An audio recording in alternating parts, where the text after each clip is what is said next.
Well, hello. How's it going, y'all? Hey, tonight it's a little different. I invited somebody on to do an interview with me, and I've got my brother here, Zach Lewis, here. Now, for those of you that don't know Zach, I'm really excited for you to get an opportunity to connect with somebody else who has been laboring in the kingdom in a very powerful and effective way in for a lot of y'all in a way that maybe you are not as familiar with. And yet at the same time, there's lots of people out there that consume all kinds of various content, and there's a lot of producers of that content, but by and far there's a lot more consumers. But Zach is someone who has taken it upon himself and taken he's taken some initiative to be able to provide for people a way of learning and growing and maturing in all kinds of various different topics over the years. And he's done that in some powerful and profound ways. So I just wanted to be able to get him on here to share some of his story and share his testimony about how he got to where he is today. Because like most of you, we all didn't start out this way, but slowly but surely those scales of deceit came crawling off of our eyes. And I want Zach to be able to share with us.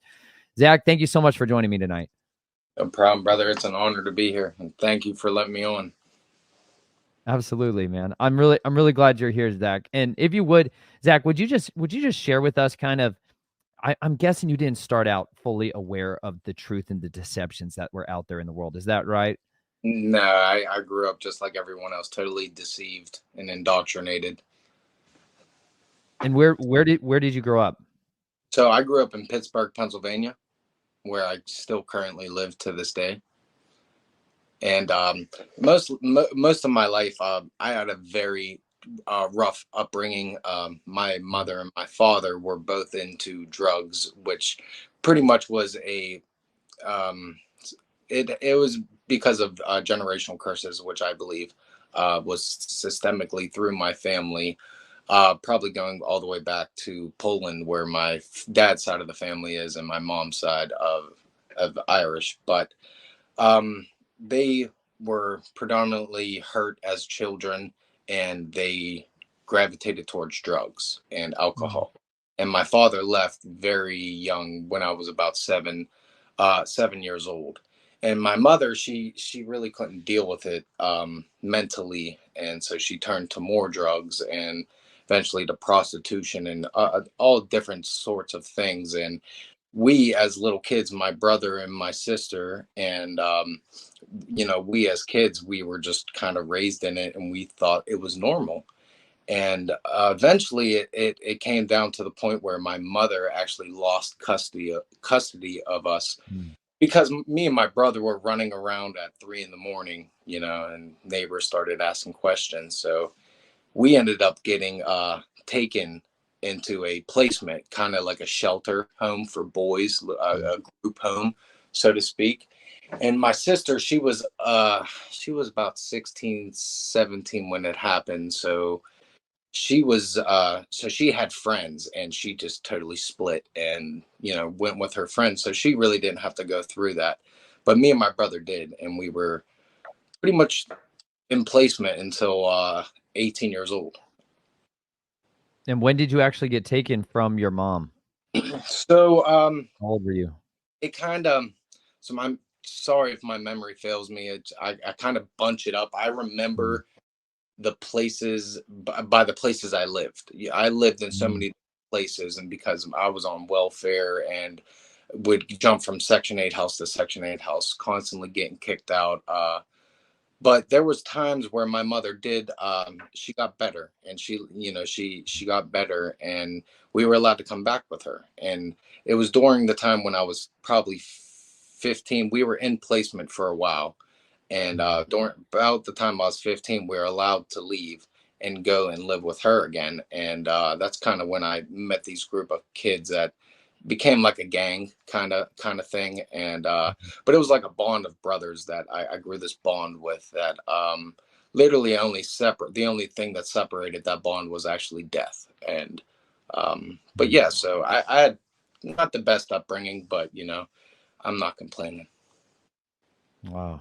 Wow. And if you would share with me, you talk about, it's one of those things that I hear a lot in guys who especially grew up in environments where there was a lot of pressure and a lot of things that were uncontrollable, outside of your control in every area of your life. And gangs seem to provide for those of us that have such constant chaos, a form of stability, a form of consistency that we desperately are looking for. And is that group of guys that you started hanging out with, what was it that really kept you guys together? What was kind of the ethos of it? You said it's something that wasn't separated till death, but what was it that really drew you all together to stay together?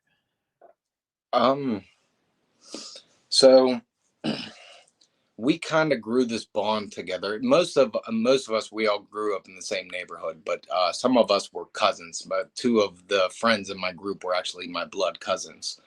But we Mm, kind of grew this bond together that was unbreakable because we fought together. We used to fight each other to make ourselves better, so that we could go to rival neighborhoods and just we like to fight, and we never really like the gun thing. We never got into the gun thing. We never carried weapons because with three of us we could take down a whole party. All you'd have to do is be very strategic and blocking the doorways, and you can have the whole party stuck in the house, so to speak. But so we would fight each other, and people would see us on the street and we'd be beating each other up, but we grew it grew to the point where like we liked it. We would go home with bruises all over our chest. We really didn't hit in the face. If you hit in the face and then someone got, you were allowed to hit in the face, but we like brutally beat ourselves up in the chest to make ourselves fit to about 2 years into that process. I was able to literally lift my arms up and just let my friends just go on. And mm, finding out why, because I was very good at it for some reason, and I ended up finding out later on in life why I was able to endure so much pain and so much uh, pain and brutality, pretty much punching wise, to my chest area. Um, mm. but yeah, it was mostly the fighting, and we got stuck in a lot of situations running from the cops, and those type of stressful situations brings people together. Yeah, it does. So as you were growing up and you finally got out of kind of high school or maybe custody with the state, where did your life end up going from there? So I ended up right after placement because one of my family members actually took us out of the placement after we so it's it went like this. We were in placement since I was 7, and then around the time of 13, a aunt of ours actually took us out of the placement, and we got separated, me and my brother, and we lived there for a while, for about 2 years, and then they kind of gave us up. We went back to the placement, but then another aunt kind of got us out there, and we lived there for a good 3 to 4 years, and then my mother got better, and we were allowed to go back with her, and then she got back into her ways, and we got sent back there. Mm, And we got sent back there. I had to stay there till 18, and eventually my brother, he got out with my aunt. And so as soon as I got out of placement in high school, I got a job at the high school because I got kicked out of most of my high schools that I went to for fighting. And so I was in this alternative high school, and I actually got a job there when I graduated because they had these like a shop kind of class, and you mm, could school trades and stuff like that. And no one else really wanted to learn trades but me. I'm hands on. I love to move around. I'm always active. I can't sit still. And so I kind of really clung to that, and they really liked me. And most of my life, I've had so sucky situations, but it reminded me of like a Joseph moment where like I was given grace by these random people, that didn't know me from nowhere, but they they they looked out for me, and I was able to kind of live comfortably in these placements, and then also after the placements getting a job with the school that I was working for, and I became a maintenance worker for about 4 or 5 years. and from there, where did you end up starting to learn the trade of carpentry and building? So I'm not a carpenter. I'm a commercial painter, but Ah, yeah.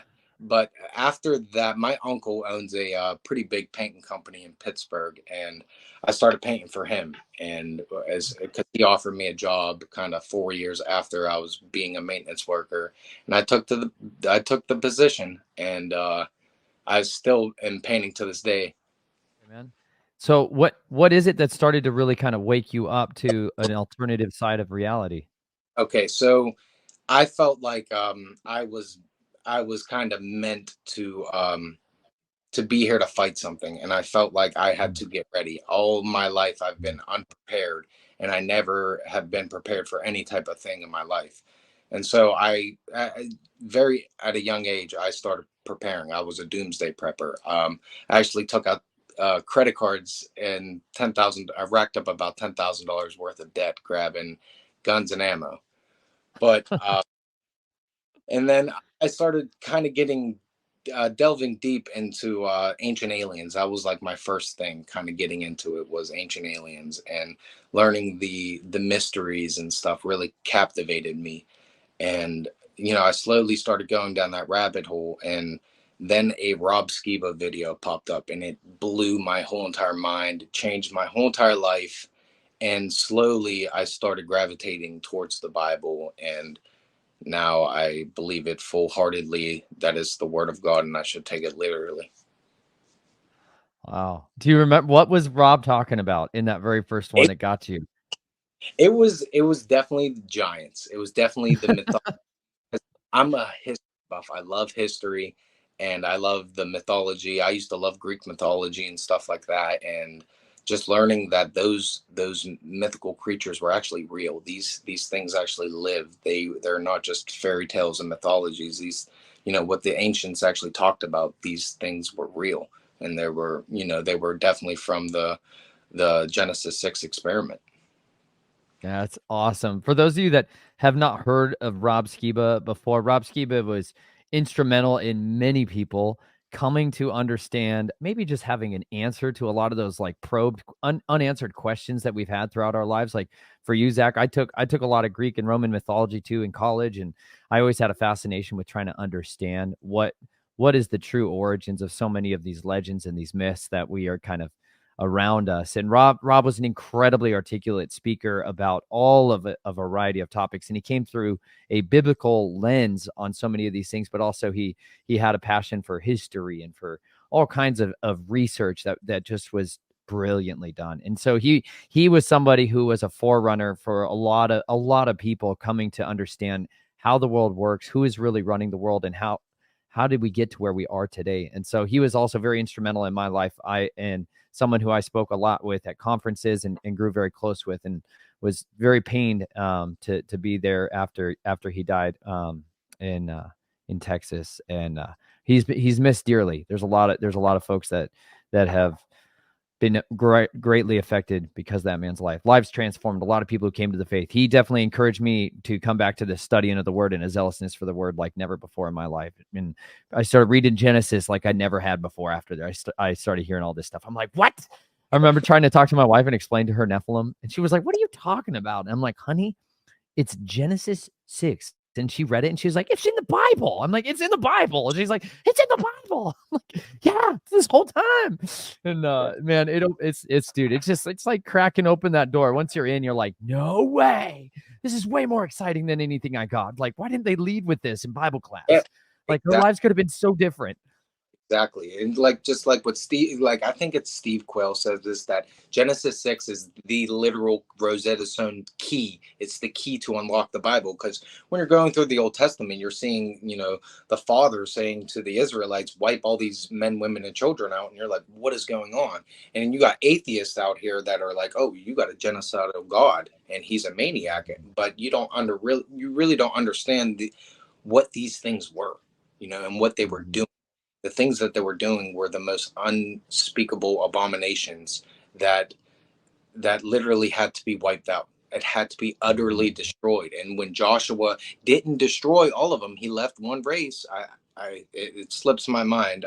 Forgive me, but they became the water bearers. I believe the Gibeonites. yes, exactly. They became the water bearers who were the Pharisees in modern day when Yeshua was around. So it's so, getting into this study of the word has transformed my life. It transformed everything about me. I used to care about what I look like, what I wear, how I present myself, and now I'm a total mess, and that's just how I am, and I just, that's what you get. So, um, it just, getting into the word, becoming a father, because me growing up, I didn't have that male role model in my life. So I've been kind of looking at all these different male role models in my life, and I was kind of mimicking them, kind of taking portions of what they presented good in my life, what I wanted to emulate in my life. So I took pieces of them, but I always found something that, like, oh, something disgusting, something evil, something that it just, I didn't want to put into me, kind of didn't want to put onto me. And so I was always trying to find this male figure to kind of resemble my life too, so I can become a man.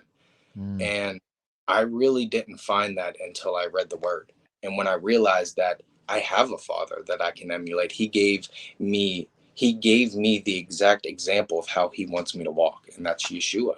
If I follow him, he tells us to walk in his ways, to be like him. So I'm going to try my hardest. I'm going to try with everything I got, because that's the only thing that really matters, I believe. Absolutely.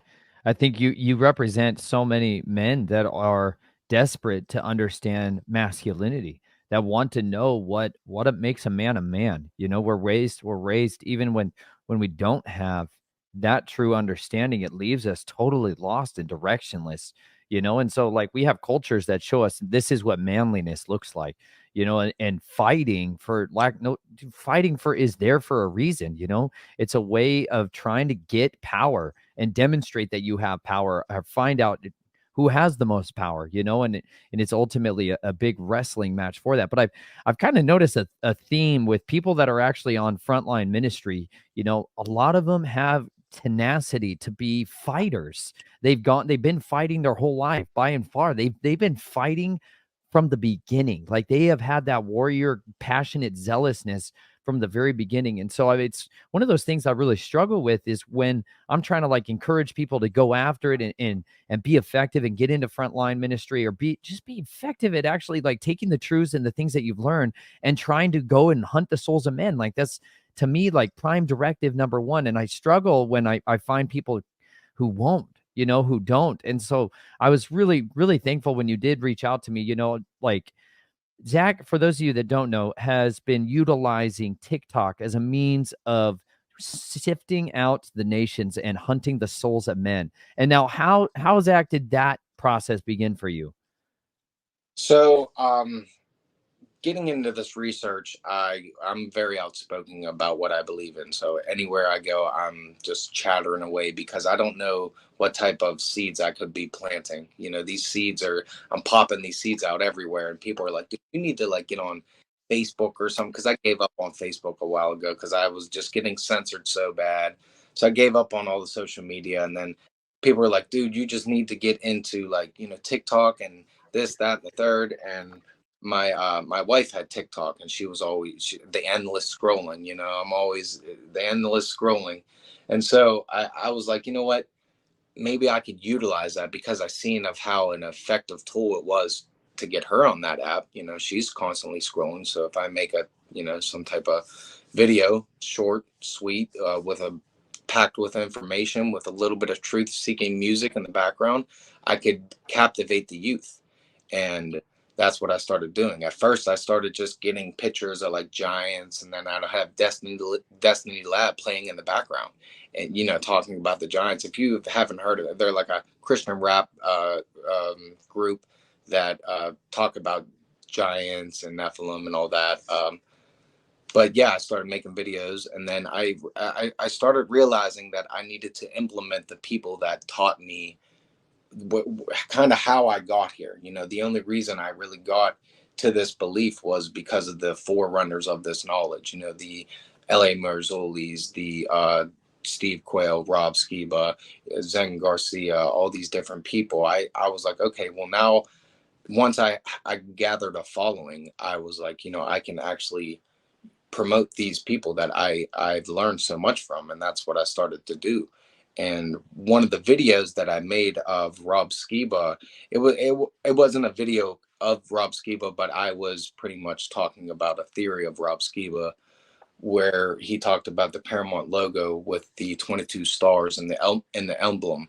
But if you look in the Book of Enoch, it talks about 22 stars of the chief. They were the chief of the archons that came down, the Watchers. They were the chief ones that went around the mountain and made this pact. Well, I kind of broke it down and showed the Paramount logo in the background and kind of deciphered it all through the video, and it actually reached 10 million people. 10 million. And I don't know how that reached that much. I know it was only by the will of the Father. But I believe that seed was set, and it made me gather a lot of people on my TikTok. And it was so great because all of the people that I was pretty much promoting, they all got to see that.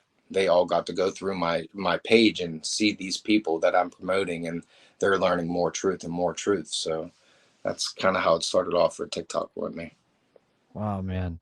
Wow. For those of you that aren't as familiar with what he was just talking about, there is back at Genesis 6 there's some very key moments of understanding why we are where we are today.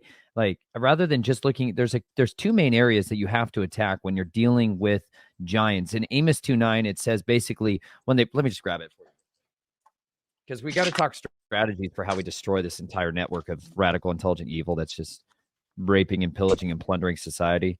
And Amos 2:9 has this passage. Anytime, dude, I'm just always looking for ways of fighting, in the scriptures. So anytime I see this stuff, I'm like, oh yes. Check this out. He's talking about the wicked here in the book of Amos here. He says, and thus said Yahuwah, for 3 transgressions of Yisrael, and for 4, I do not turn it back, because they sell the righteous for silver and the poor for a pair of sandals, who crush the head of the poor ones in the dust of the earth, and turn aside the way of the meek. And a man and his father go into the same girl to defile my set apart name. And they lie down by every slaughter place on garments taken in pledge. And in the house of their mighty one, they drink the wine of those who have been fined. Yet I destroyed the Amorite before them, whose height was like the height of the cedars, and he was as strong as the oaks. Yet I destroyed his fruit from above and his roots from beneath. This to me was like fundamental warfare strategies for how they could actually kill and fight back against these giants. The Amorites is one of those tribes that was to be blotted out when they came into the land, the promised land, the land of Canaan. And when they came into there, the Amorites, you see here, it's talking about the height of the cedars, y'all. The heights of the cedars is hundreds of feet. So you want to talk about the biggest cedars in the earth? They're all over here in America, by the way. They're not over in Lebanon, the country. But they are 400 feet tall. We're not talking about some kind of like tall dude. We're not talking about some guy with giganticism and is 9 foot tall. We're talking about supernatural, gigantic beings, like living mountains, huge monstrosities of creatures. These things required an incredibly different form of tactics and strategy. And there's a reason when they sent in the 12 spies to go and check out the land, and they're like, listen, the heights of their gates and their cities reach to the heavens. They're not joking. These things were unbelievable. It says that we are like grasshoppers in their sight. And I just want you to stand for a second. If any of you have never been to like the Sequoia National Forest or seen the redwoods, like when you stand at the base of those things, you are straight up a cricket at the foot of that thing. You are like that. That's what you're dealing with. And so there had to have been a strategy to go in there. And Joshua, right before they go into battle in Jericho and invade the whole entire territory, the captain of the heavenly host comes and like meets with him with his sword drawn. And I believe that's literally the time when the company commander came and met with his general and is like, here's what's going to go down out there. You know what I mean? Here, come here, Captain. We're going to go have a talk. And it's like he gave him the download for how to physically and conquer these people. And they had training, basic combat training in the wilderness with these 20-year-olds and under as they grew up for 40 years. Those people got specialized combat and tactics instructions for how to fight these bad guys. And so they had an understanding of what Moses was referencing back in Genesis 6 when he said, and in the days, let's just read it real quick because this is one of those reasons. You got the main incursion, the first incursion of the serpent coming in the garden, and then you have a second incursion of a major cataclysmic event that takes place in Genesis 6, or that's mentioned in Genesis 6, that takes place really in the days of Jared. And it says, and it came to be when men began to increase on the face of the earth, and daughters were born to them, that the sons of Elohim, this is angels, by the way, this is not sons of Seth, this is sons of Elohim. These are B'nai Ha Elohim, angels, okay? Watcher angels, specifically, a class that we could call Grigores in the Greek terms. They saw the daughters of men that they were good, and they took wives for themselves of all whom they chose. And Yahweh said, my spirit shall not strive with man forever in his going astray. He is flesh, and his days shall be 120 years. The Nephilim were on the earth in those days, and also afterward, when the sons of Elohim came into the daughters of men, and they bore children to them. Those were the mighty men who were of old, the men of name. And Yahweh saw that the wickedness of man was great in the earth, and that every inclination of the thoughts of his hearts was only evil continually. And Yahweh was sorry that he made man on the earth, and was grieved in his heart, and said, I am going to wipe off man from whom I've created from the face of the ground, both man and beast, creeping creatures and birds of the heavens, for I am sorry that I've made them. There was chief leaders of these rebel messengers, these rebel watchers who came down.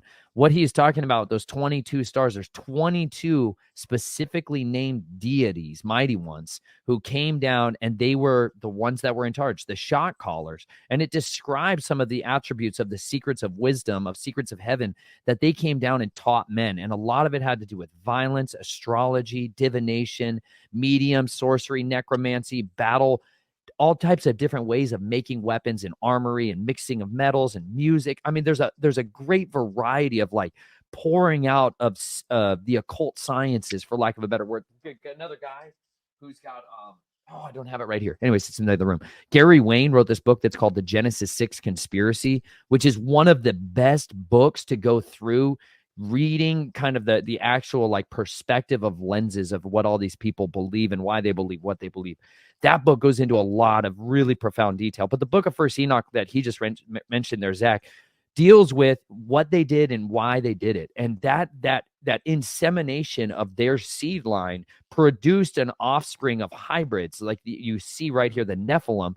In Deuteronomy, you hear about these other classes of beings, these other mighty ones that were immortals. You had these immortals that were having sex with women, and then they gave birth to the Nephilim, and now you have a partial mortal and a partial immortal stuck together. And after the flood, this is literally where we got these disembodied spirits of the Nephilim, because their souls, after they died, could not go and be in the heaven. They also couldn't leave the earth, so they were bound here. And this is what became these tormenting beings, these giants of spiritual stature that we're wrestling against here. And so the book of First Enoch is one of the best books to be able to examine and understand a lot more of this minutia of why you got here. And Zach, I think you put together a lot of these videos, man, that are just, they're simple and they're profound at being able to communicate these concepts to people that need to be able to hear and get exposed to that in a really profound way.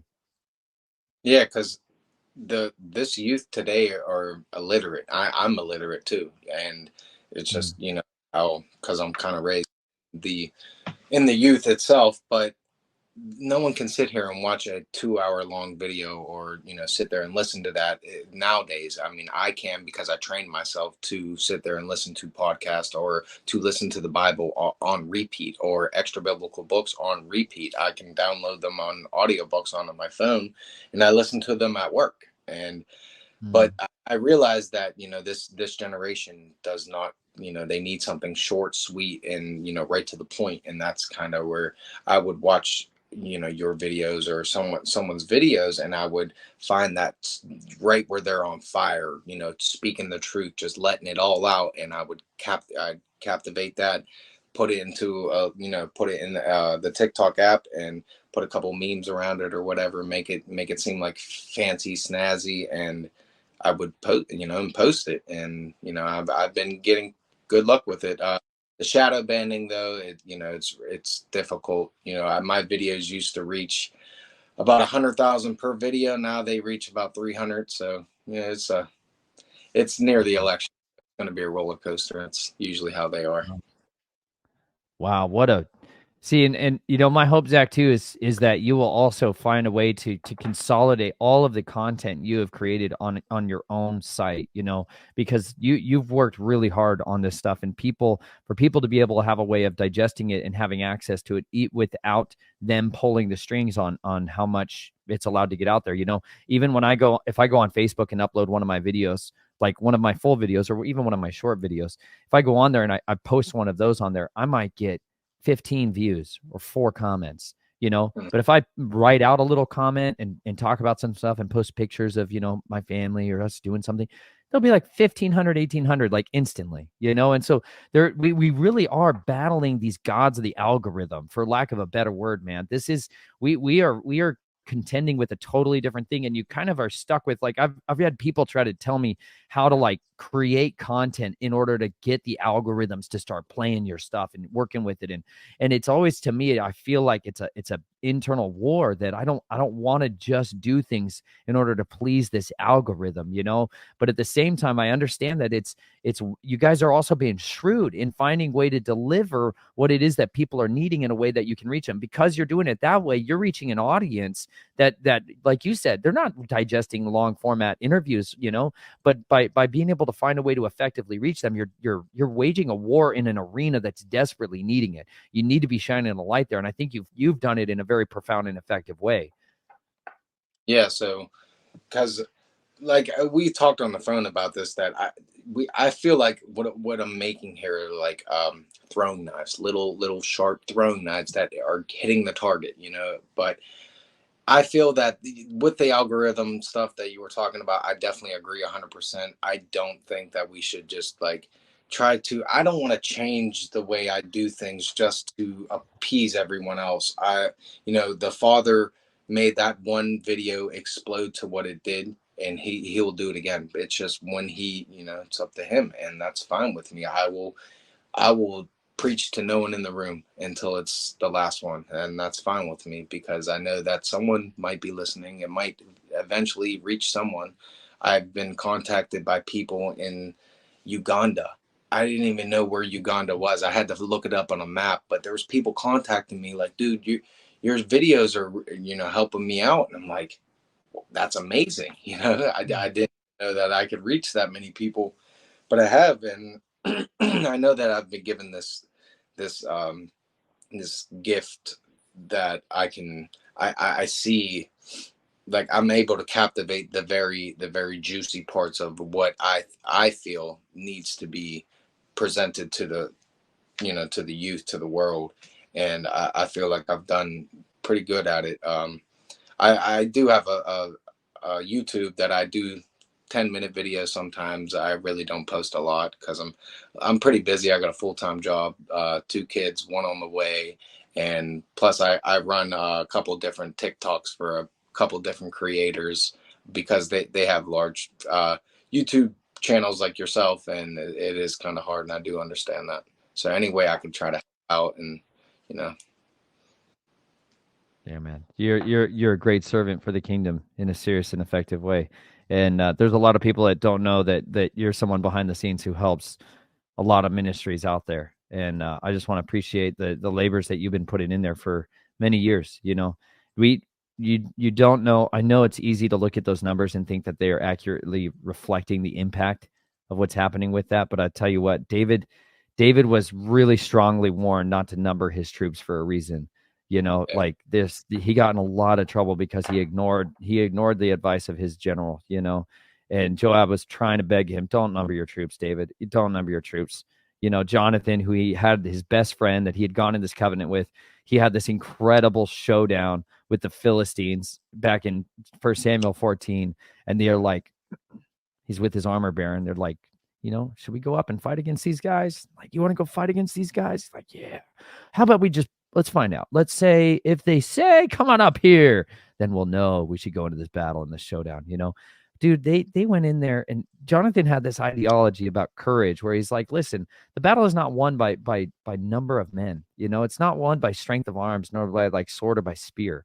Like David and Jonathan had a keen understanding of an awareness that, like, we don't need to have the numbers. We don't need to have the numbers to win a war. At the end of the day, like, we need to have the favor of our king. And we're not hunting all the souls of mankind in order to win. We are hunting those that are absolutely, the Spirit's already drawing them to the Father. It's like that. I really believe he is the master tactician who sets people up to be able to be exposed to the truth. And at the end of the day, they may accept, they may not. But it's better to have 300 authentic views than to pay for 1.5 million artificial ones. It's I have seen for those of you that aren't aware, behind the scenes, y'all, there's marketing companies that are continually blasting content creators to hire them to create views, to generate robotic comments, to generate in the live chats. And like, there is so much screw it. I mean, there's other words I want to use right now so bad. All kinds of just shrewd psycho lies. It's just a bunch of lies to manipulate the numbers so that it looks like there is views. It looks like there's people behind these comments. So much of what you see out there is not reality. They're not real people consuming this stuff, reading or commenting or watching or sharing. So much of it is controlled by fake software that's doing it, that looks like it's a bot army for all intents and purposes. And so for people to try to maintain consistency of content production and relying on word of mouth to spread it, and the Father, all it does take, like you said, we pray constantly that the Father would bless the algorithms to get it to the right people that need it, and also to conceal it from those that don't. Because at the end of the day, there's also a great benefit in being light and effective, because when you grow to such a certain extent where you have so much exposure, it also opens you up to totally different types of attacks that we may not be ready to weather. And the Father has this way of preserving us to be effective in our roles and in our ministries at the sizes that we're at. But he can always add to us at any day or night. Yeah, definitely. Yeah, it's funny because when we were talking about the Giants, you mentioned a couple things that out of the questions I had, there it was the one out of one question about the Giants where they were being trained, the Israelites being trained to go fight these things. So when I first kind of got into the whole truth thing, I always heard about copper and giants. Have you ever heard of any connection that, dude, like, can copper kill giants? Like, I always heard Steve Quayle like talking about they encapsulated the bullet of the Kandahar giant, and they. But I looked into trying to make a fully copper solid sword, but it would be too.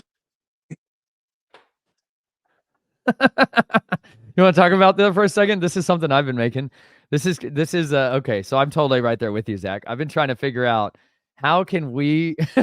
I just love that you say this. All right, let me show you all the copper that's hanging out around me for this reason.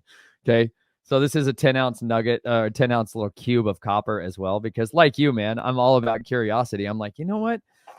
Okay, down in the underworld, back when I was going through like these ridiculous rituals, whatever you want to call it, man. When they would when they pour out a drink offering of blood, they were summoning up these creatures, these serpents, all right?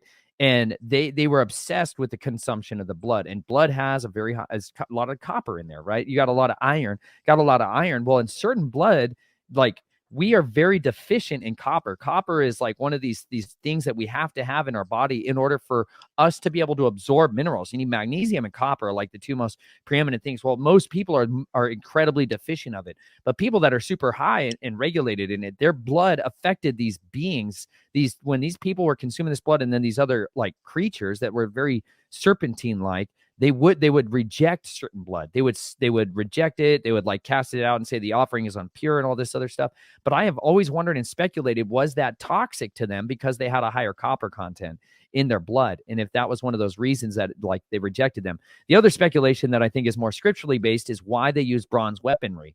They use bronze weaponry far even into the Iron Age. If you start to go and examine, like, bronze, for those of you that don't know, is a mixture of a metal alloy of copper and tin. Okay. And so if you just take pure copper, like this is pure copper, 999, pure copper. Okay. But if I forge this out, like I forged this out at a blacksmith shop in, gosh, where was that?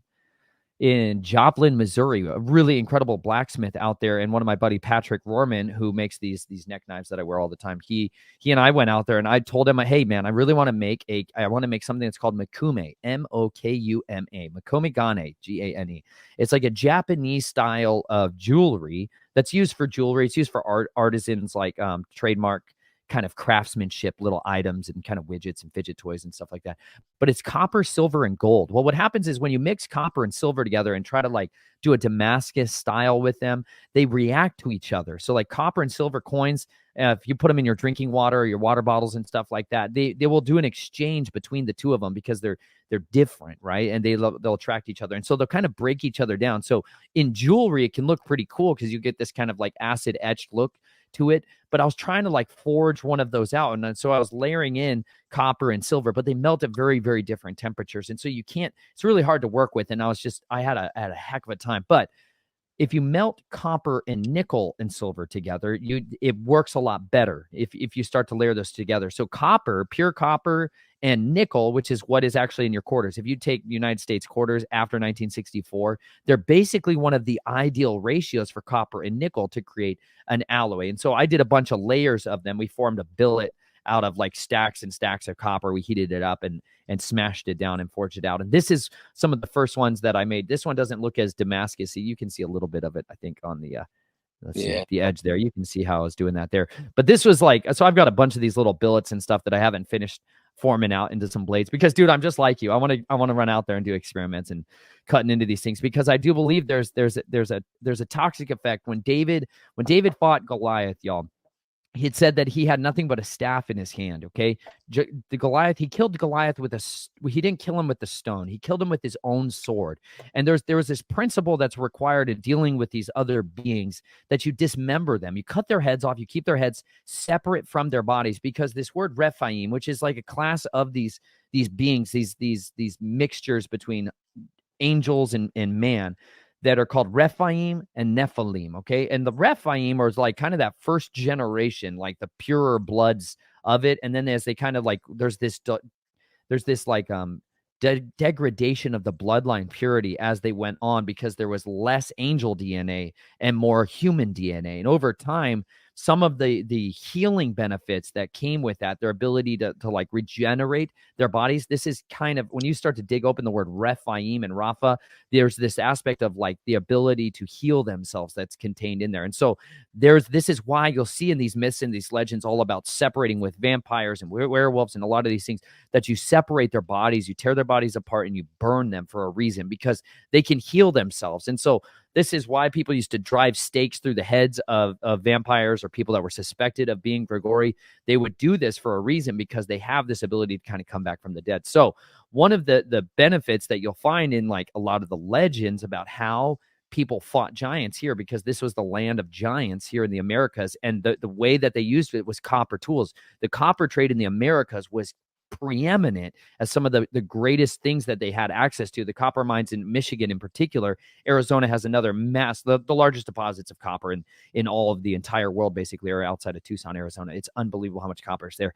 But the purest forms of copper come right up there in northern Michigan, and they mine that stuff, and they find that exact variety of copper all over the Americas. I'm talking Central America, South America, coming from there. So there's this huge trade network for copper tools, and those copper arrows and stuff like that are the main predominant tool that was being used in hunting down the giants. A lot of them were red-haired giants that were being fought by the Indians because they were cannibalistic cult. That was like their big issue, y'all. Is they like to eat people. They're like, consumption of blood is their essential lust that these beings have, and you got to deal with that. So, dude, I am on a quest to try to make my own copper tools, and we got to go experiment with it. Bronze is a way better version because it's harder and it's tougher. The edge lasts longer. It doesn't bend as much. Like this stuff I can bend with my fingers. And so you have to harden it, and that's where tin is really good for hardening it up. And but I'm all about trying to do that kind of stuff, man. That's why I love blades. Yeah, yeah. What is kind of interesting is that Rob Skiba brought up something that's in the scriptures about loosing the bands of Orion, and in mythology that these Nephilim had these types of bands that made them, I guess, like maybe it was a copper band that like hindered their power a little bit. And then in the scriptures where it says, "Can you loot?" I believe it's in Job. Who Job. can yeah, Job, who can loose the bands of Orion, and is that meaning like loosen Orion, the entity? I'm not sure. Maybe it is just talking about, because I know they mess with the Mazzaroth. It's not the actual the astrology. It's the actual, the Mazzaroth is the actual real calendar, or the charts itself. Yeah. But And I think really that was founded by Abraham. When it says in our English translations, I say that Elohim told Abraham, go outside and count the stars if you can, number them if you can. And then it says, and he did this, and it was counted unto him as righteousness. But the word that he used there is Sephir. He told him, go out and Sephir the stars. And the word Sephir is like connecting the dots. He told him, go out and connect the dots, tell the story in the stars. yeah, That's literally what he told him to do. And I believe Abraham is really the first person that deliberately was able to identify and write out the story that is in the stars. Do you have that book? You know the one I'm talking about. He's gonna snag it. Watch this, dude. the Killing gospel, it. the stars. Yes.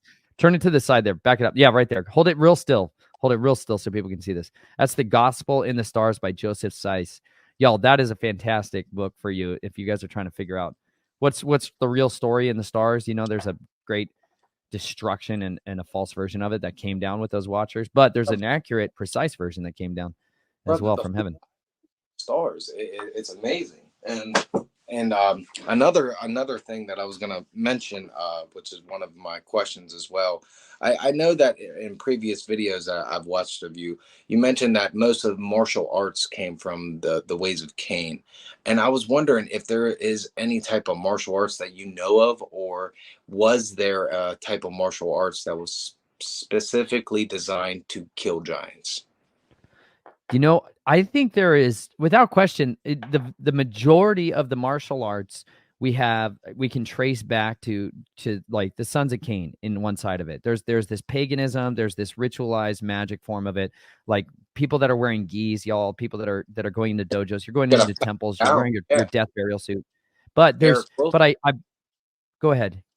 No, sorry, Eric Wilson. I found him through you. He was a black belt, and he turned into a Christian because he realized that going through and mastering all these different martial arts, that they are all connected to this spiritual dark realm, that these powers that they are bringing up, the chi. And he said in his interviews that he was able to make one hand hot and one hand cold, and that was using this inner chi within him. But he started realizing that he was deriving that power from the pit itself. Yeah. And I think that is a major component of so much of the origins of a lot of the major martial arts systems that are out there today. However, I believe there is, without question, a form of combatives that is not founded in that, because like going back to that time in the wilderness, they had to have been preparing those men to be able to be soldiers, to have a combative forms of fighting, a physical way of fighting. When they came out of Egypt, y'all, in their first attack, that they get attacked by the Amalekites, by Amalek, y'all, they get their butts torn up.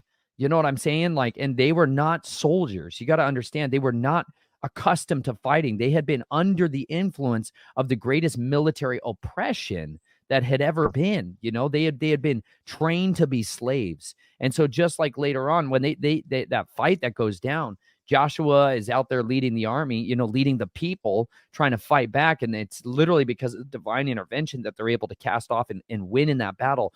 But every one of the people that had been more experienced soldiers, by the time they rot and die in the wilderness, so they're left with only Joshua and Caleb, and every man who is below the age of 20 years old becomes the new fighting force. They had to have been trained in a way of fighting that was specifically inclined. And I believe there was a pure form of combatives that goes all the way back to the days of Lamech, that goes all the way back to when these Nephilim and these hybrids were coming down and starting these battles. There was a form of priest class and occult knowledge that came with Enoch the evil. This is Enoch on Cain's side, which is totally where a lot of the mystery religions have their true origins from.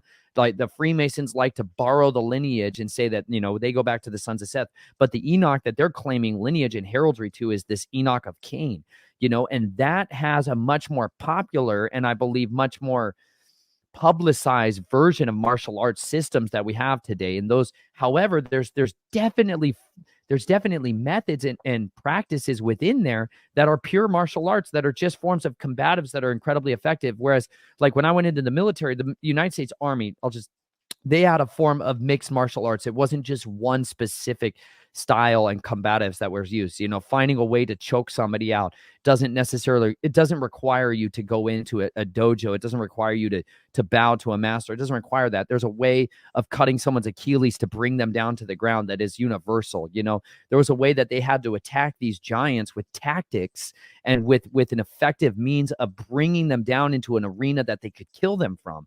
And so there's clearly the favor of Yah upon them to be able to do that. Otherwise, he wasn't sending his warriors and his mighty angels to be able to do that. And I believe at any given time, there could have been angels from Yah that came down and imparted, this is how you can effectively kill them. If it was metallurgy specifically, if it's like, hey, these are the types of tools specifically to use in order to do that. Like I got really big when I used to do a lot of firearms training, y'all, and I got into frangible munitions, because frangible munitions, they dump and expel all of their energies. The United States Marshals use these. Air Marshals, you've ever been on an airplane, you got to start shooting people in an airplane. You need a specific type of round to be able to do that, to dissipate its energy without puncturing through the outer hull of it and depressurizing the aircraft and causing other problems. So there's a type of munitions that's used. It's called frangibles. And so like I always carried frangible munitions with like an RP core, this thing called Liberty ammunition, which was designed to penetrate body armor and then cause massive cavitation and stuff like that. So there's frangibles, and then there's literally like, that basically makes your bullet like a tiny grenade. And so I was really about pure copper ones like that, and then starting to make mixtures with silver, coating them with silver. And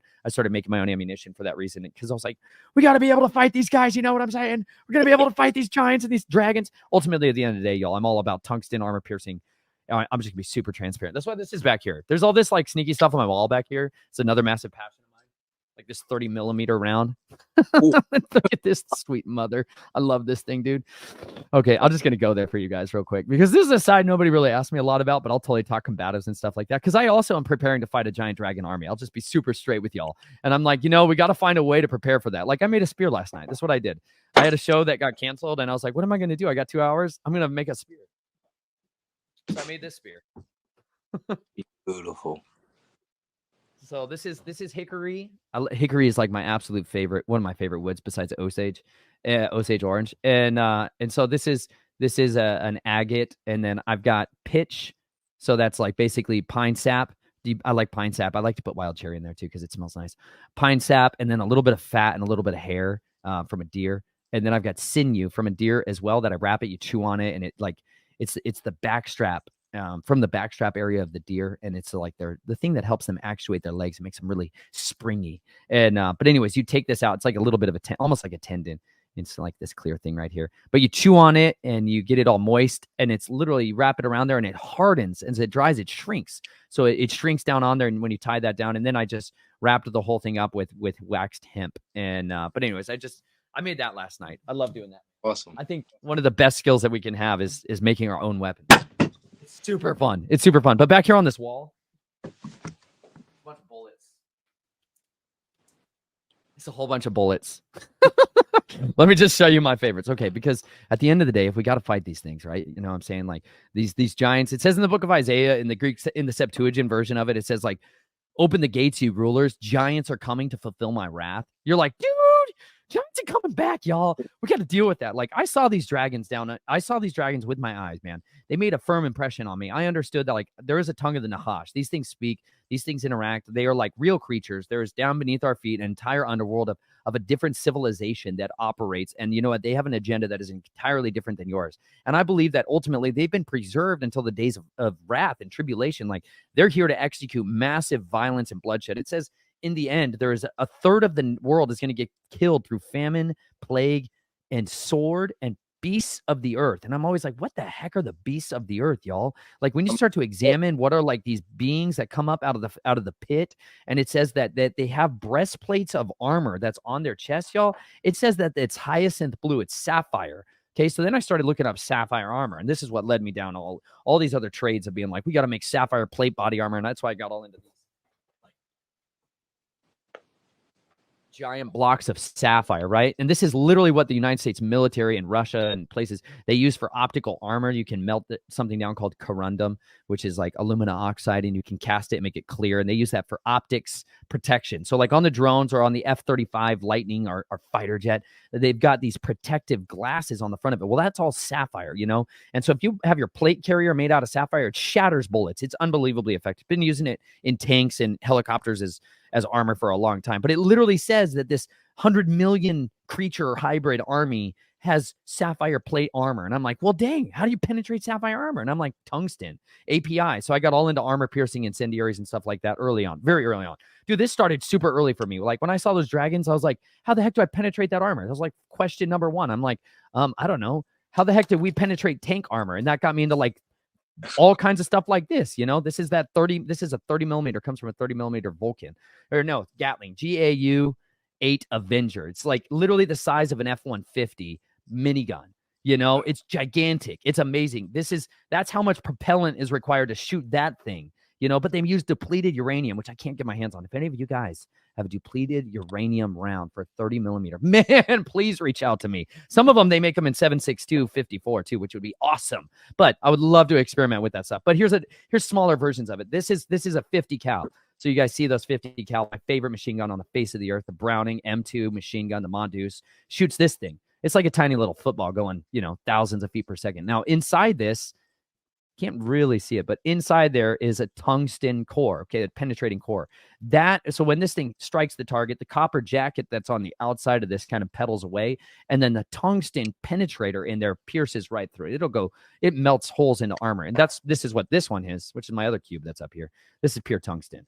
And so this little thing is outrageously, unbelievably heavy. It's basically exactly the same density as gold. And this is what is just amazing at punching holes through armor. I'm going to meet with a weapons manufacturer. I was supposed to meet with them yesterday, but I had all kinds of stuff come up. But they're making tungsten munitions for shotgun shells. Oh, it's freaking unbelievable.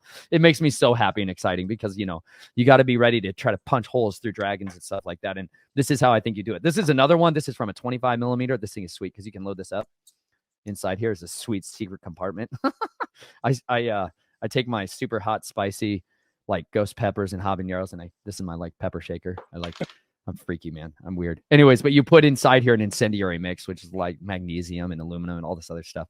And so this is how you can melt holes and stuff. And then you have your heavy, dense metal on the backside of it to go ahead and punch all the way through it. But this is the best part of all of them, though, is sabos, y'all. If you've never seen a sabo round, let me just teach you about the greatest thing on that. Let me just see. This is a sabo. This is one of the best gifts anyone's ever given me, and I still keep it. I treasure this thing immensely. This is from a 30-30. Okay, this is like what people use, like their brush guns, you know, lever action, the like iconic cowboy kind of gun. Okay, this thing will shoot 600 yards instead of like, you know, 100, 200 yard like brush gun. You know, this thing is. So what they do is they have these plastic sleeves, a sabo on the outside of this. And then inside of it, they have a smaller neck down diameter bullet.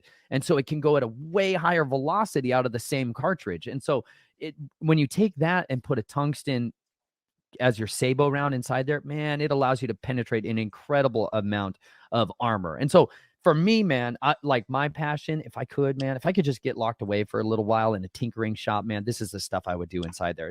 I want to make stuff like this, you know, like I've like tungsten darts. When I figured out that people who play playing darts use tungsten darts now, I was all like ordering 5,000 from China. I'm like, yes, because I want a minigun that basically just shoots tungsten darts out of it. You know what I'm saying? Like a giant harpoon gun that shoots, you know, harpoons this side, you know, it's just like, this is the stuff that fascinates me. I keep it on my wall just in case somebody ever wants to know what I'm saying. Anyways, that's something I'm like, I geek out on at night. I like sit there and I have a whole entire chronicles on my website, on my desktop, just of research that I do late at night with dealing with armor and trying to figure out, going into all the dragon legends, trying to study all of like the giant legends, like what were ways people fought them. It's clear that fire and smoke was one of the ways that they would do it. They'd smoke them out and then they would just pinhole them full of arrows, like relentlessly so. And then that got me into all kinds of poison arrows and starting to grow my own plants for poisons. And so I'm like, we gotta poison them. We gotta cut. I mean, we could preach the gospel to them too, potentially. I mean, I don't mind recruiting the hybrids all day long, bro. I'd like to preach the gospel to every creature, like it says in Book of Mark. But if they're not going to turn, you know, we better also prepare for that inevitable combat. Mm-hmm. Yeah, definitely. Because me coming, because I started off as a doomsday prepper, and like I said, I took out a Chase Bank credit card for about $10,000, and I totally blew it all on guns, ammunition, swords, knives. I really love axes. Axes are one of my favorite things. Throwing axes, I've been actually trying to get into Let lately. me see your axe again. Go Oh, slower. Let me see your axe again.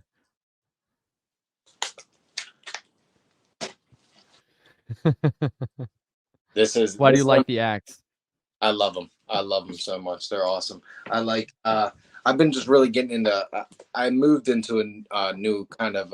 I haven't moved yet, but I am renting in a area that is called kind of. It's a forestry area, and there's trees everywhere. And some of the guys came over and they start chopping trees down. And I'm like, hey, what are you guys doing with that wood? They're like, oh, we're just gonna go grind it up. I'm like, I'll roll. I live on this big hill, so I gotta like roll it up the hill, and I'm rolling all these big logs up my hill just so I could like become a man and split this wood. I just need to do something, just get my hands dirty a little bit. And then I've been really getting into different types of oh, making staffs. So this one I actually stained.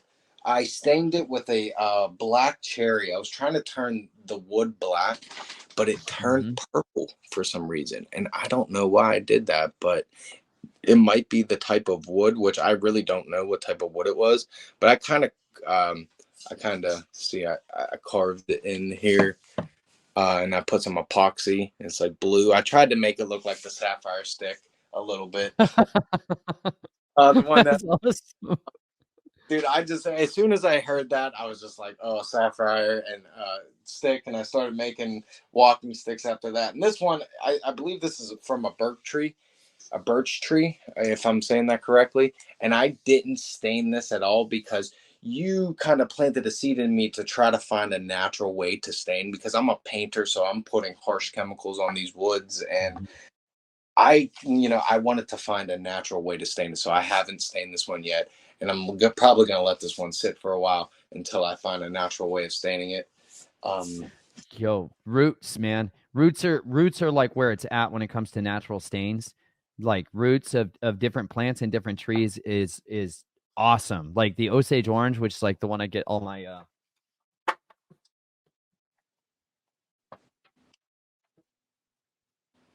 this one.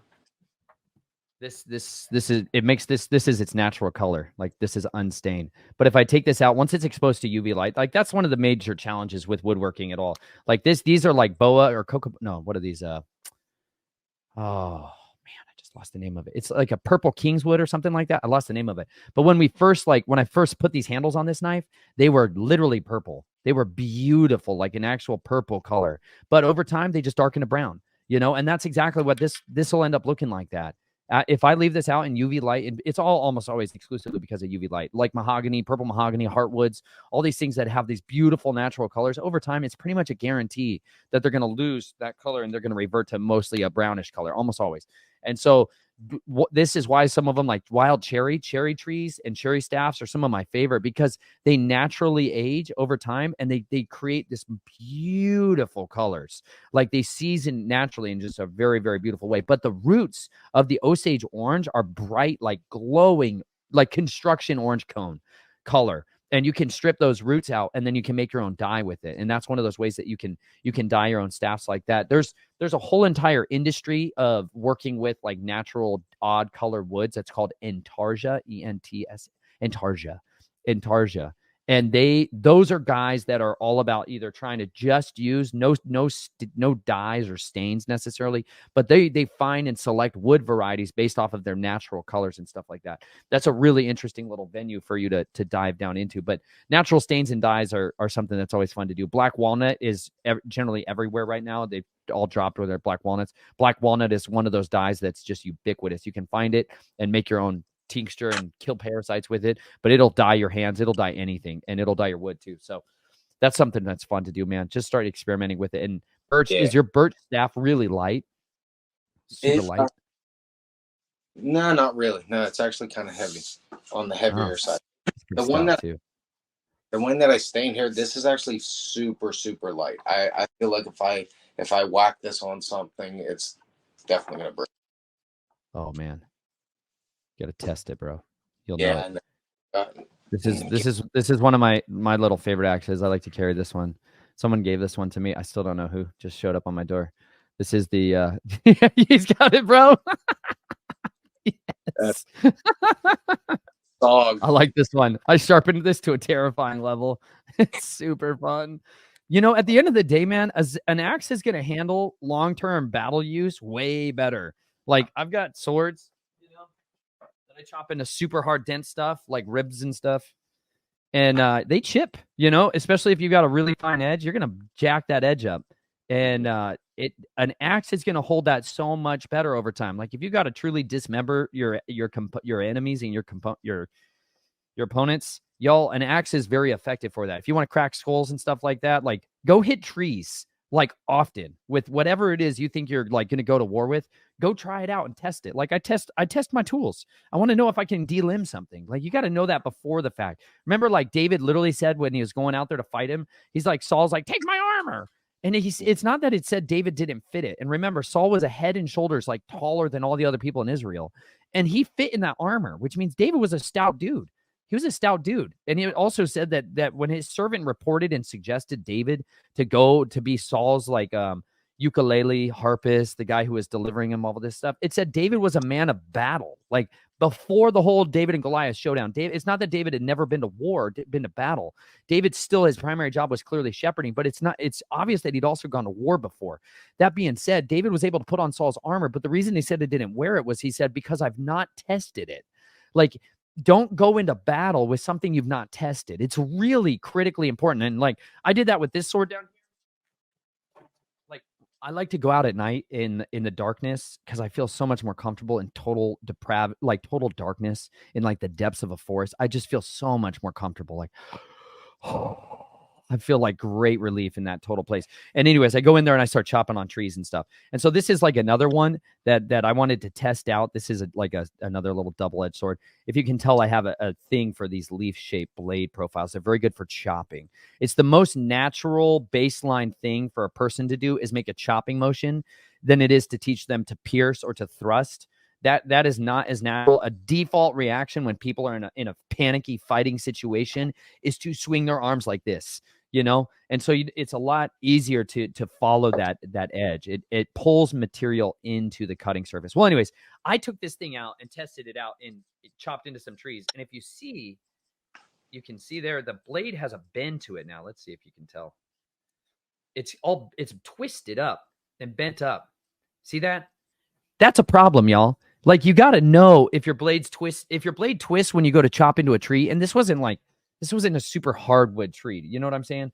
Like it bent up and twisted, which means the tempering on this, like it's not tempered properly to be able to do that job. Whereas these other ones that I have here, like this is a cold steel windless. Windless makes these cold steel Cobra. This is their, what is this one called? I can't remember, but I got this little tool. Dremel makes these tools, y'all. That's for engraving, and it's got like a tungsten carbide tip, and you can just write on metal like butter. And so I started writing all the words on there, you know, like the scripture in there. Like, dude, y'all, this is so fun. Yahweh reigns forever. I've got on there. This other one says, proclaim the word. On this side, it says, proclaim the word in season and out of season, be urgent. Dude, I think it was $30, this little Dremel tool that I have. And I was like, this is amazing, because I always wanted to acid etch all of my blades. I wanted to laser etch and burn all of the scriptures into my sword. Like I just was like, I want to be able to pick up a sword that was the sword and had the entire Bible written on it in microprint. You know, like I used to cheat in school when I was young, you know, and I used to do like micro printing and stuff like that to be effective in there. There was only a couple of classes I cheated all of them. I cheated in like constantly math. I don't know why, but in 6th grade, I just devoted myself to the answers in the back of the book. And I was like, if these doofuses are going to put the answers in the back of the book, sucker, I'm going to use it every day of the week. Anyways, that screwed me later on. Don't do that. It's not beneficial necessarily. You know what? The best thing to do is get out of school, even if you're 12. Best thing you could ever do, get out of school instantly. That being said, I love microprinting and putting the word on there. And so I just started like carving into this thing the other day and was like, yes, this is so sweet. So I've got all kinds of stuff. Fight the good fight on here. I've got the master shall rescue me from every wicked work and save me for his heavenly reign. Guard the commandments of Yahuwah your Elohim, to walk in his ways and revere him. Proclaim the word. Be urgent in season and out of season. Convict, warn, appeal.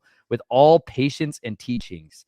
This is and there is no creature hidden from Yahuwah's sight. This is like, dude, I'm like, if I'm gonna go to war, man, I want some war verses on there. You know what Yeah, I'm saying? So definitely. I love it, dude. I love wood burning on my staffs. I like to wood burn the Paleo Hebrew, and I like to wood burn scripture on there as well. But man, this is really fun because you can do it right on your blades. Yeah, that's amazing. It's so funny how you just keep bringing up things that I had questions about. One of the questions, another question I had that's kind of related to what we're just talking about, is in Deuteronomy 6:9, the doorpost verse where it talks about. We can go there right now. Deuteronomy 6:9. It talks about writing the commandments on your doorpost and on your gates, and that always fascinated me. And I really wanted to get into start learning Paleo Hebrew so I could actually write that on my doorpost. Now that I'm actually about to buy a house, I really, yeah, I need to Hold get on, I'm that. gonna get that out of the way. That's what that is, y'all. For those that chart back there, y'all, is Eric Bissell's Paleo Hebrew. It's from Eric Bissell, or no, erictology.net. That here.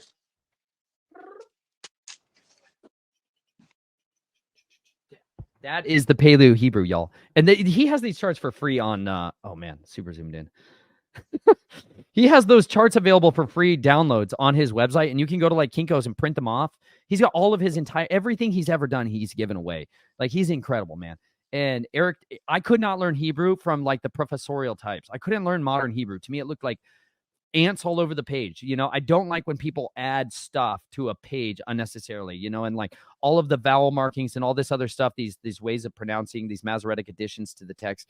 It confused the heck out of me, and it made me really like not interested in learning Hebrew. But as soon as I came into contact with Eric Bissell, this chart exactly on my friend Eric's wall, that had a symbol on it, this tet symbol, which is a circle with an X on it, was my family's heraldic symbol, which was like for them, they said was the mark of the beast. Like this was literally like those who had this mark were carriers of the seed line of the beast, and you could be an embodiment of this and all this other stuff. Anyways, it's used as like a path coin in like magical circles to be able to like access the underworld and stuff like that. And I've always been like, well, what is that actual symbol? Like, what is it really? And Paleo Hebrew, that chart had it on there, and I'm all like, what? And my Uh, friend's like, yeah, that's Hebrew. I'm like, what? They stole the symbols. And I'm like, of course they did. They stinking yeah, thieves, yeah, thieves. everything. They're always jacking stuff and that's all they can do, man. They can only use what Yahuwah already gave them. You know what I'm saying? They're not original creators. They're not content creators. They are content manipulators. And you're like, dang it. And but that hooked me, man. He has a series called he has Paleo Hebrew series on YouTube that's like 57 parts. That is of anything to just turn on and listen to for endless hours. It's like, I mean, you're going to be at it a long time. Each one goes through every letter of the alphabet. The alphabet, y'all, is like the Edenic language. It's the first language. All languages came from the Garden of England, the Garden of Eden.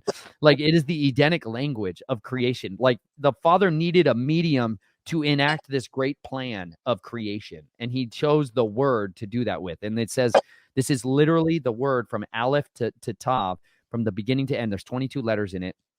Those letters have meanings to them. They're not just like you and I would think of the letter A doesn't mean anything to us. The letter Aleph in the Hebrew brings with it all kinds of critically important communication devices so that a child can look at a pictograph, what we would call like a hieroglyphic. They can look at that and understand the symbol for an Aleph is like a buffalo. It's like it looks like, or an oxen, but oxens don't have beards, but the buffalo does. They look like this animal that if you were in an agricultural society, if you understood what an oxen did, what a bull did on your property, man, that thing, if you have a trained oxen, he allows you to set a line on a field and be able to walk in it. He is the one who helps to bring fruition to so much life, like the architect, the author, the originator of all of this entire construct of society.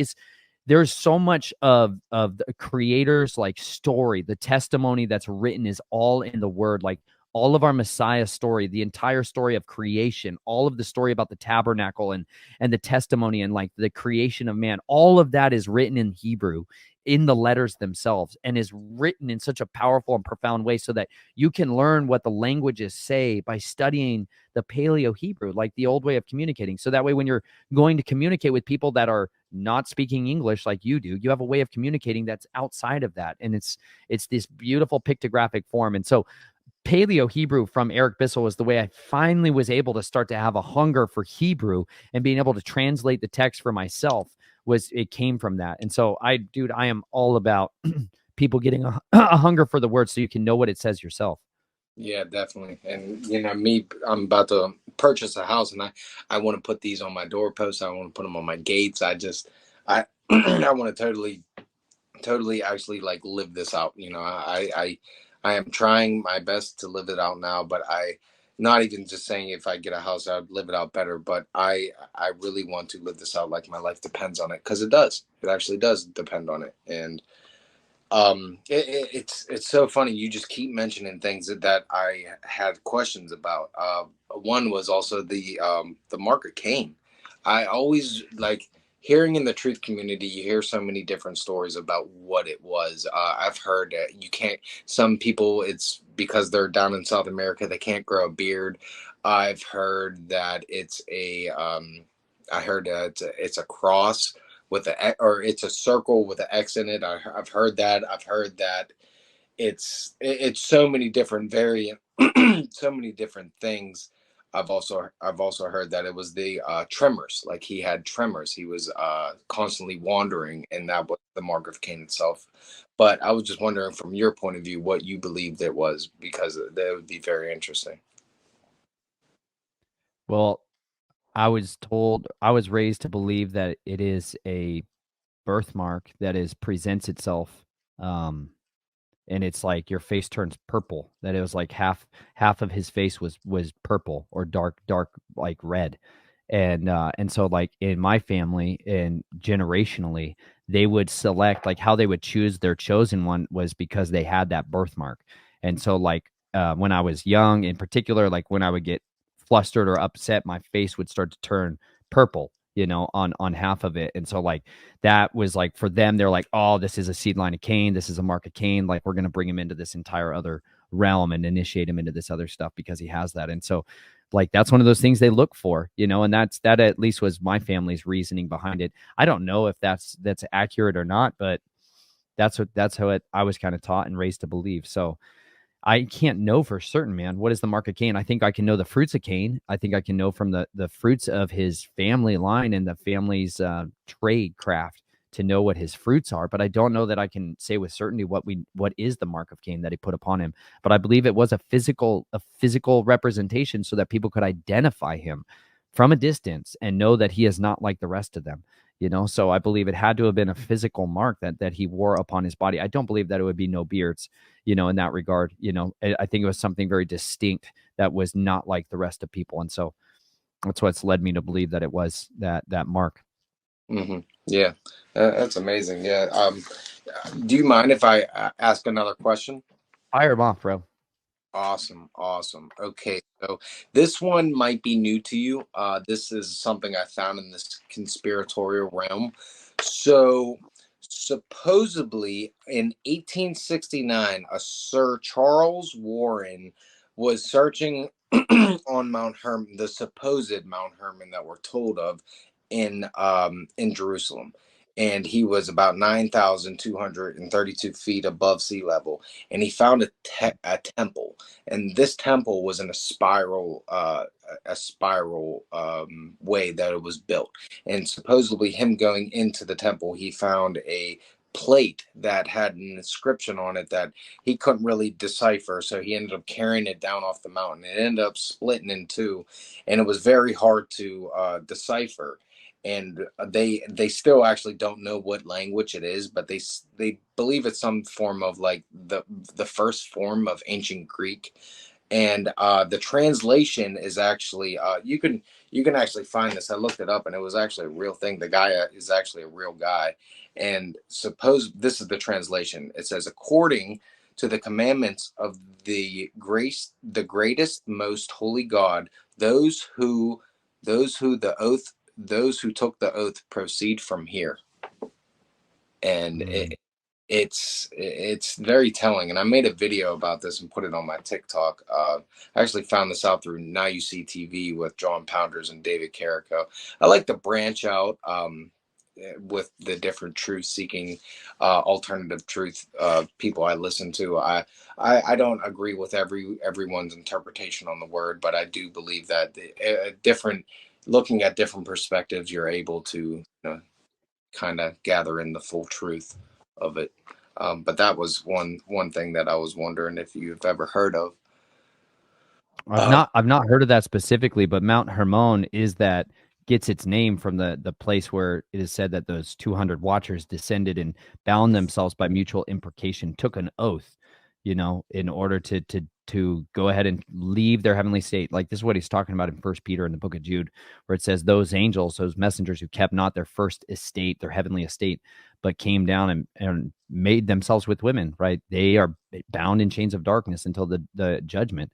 That is literally what it says they did. And that's literally what it says they got that name from. And I believe that's right up on the Syrian border. It's like the highest place there. And there's a big temple of Nimrod that's like a United World Heritage or UNESCO site, that's guarded and treasured land. You know what I mean? You can't go dig there and look what's inside there.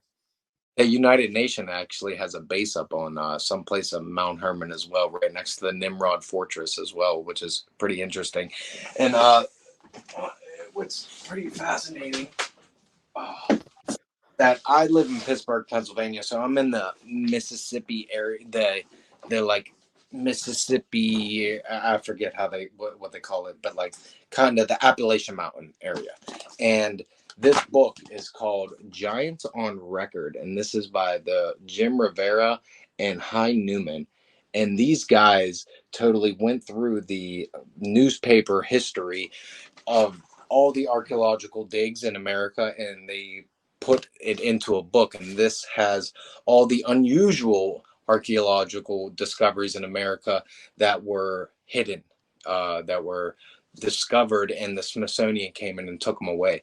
And what's really fascinating is that I live in Pittsburgh, and so there's history all around me. And I actually found out that in this book that there was a mound in McKees Rocks, and it was actually the biggest mound in North America, or not North America, in Pennsylvania. Sorry, it's the biggest mound in Pennsylvania, and it was in McKees Rocks. And the Smithsonian came in and totally destroyed it. But when they did, they actually reported in the documents, in the Smithsonian documents, that they found giant bones.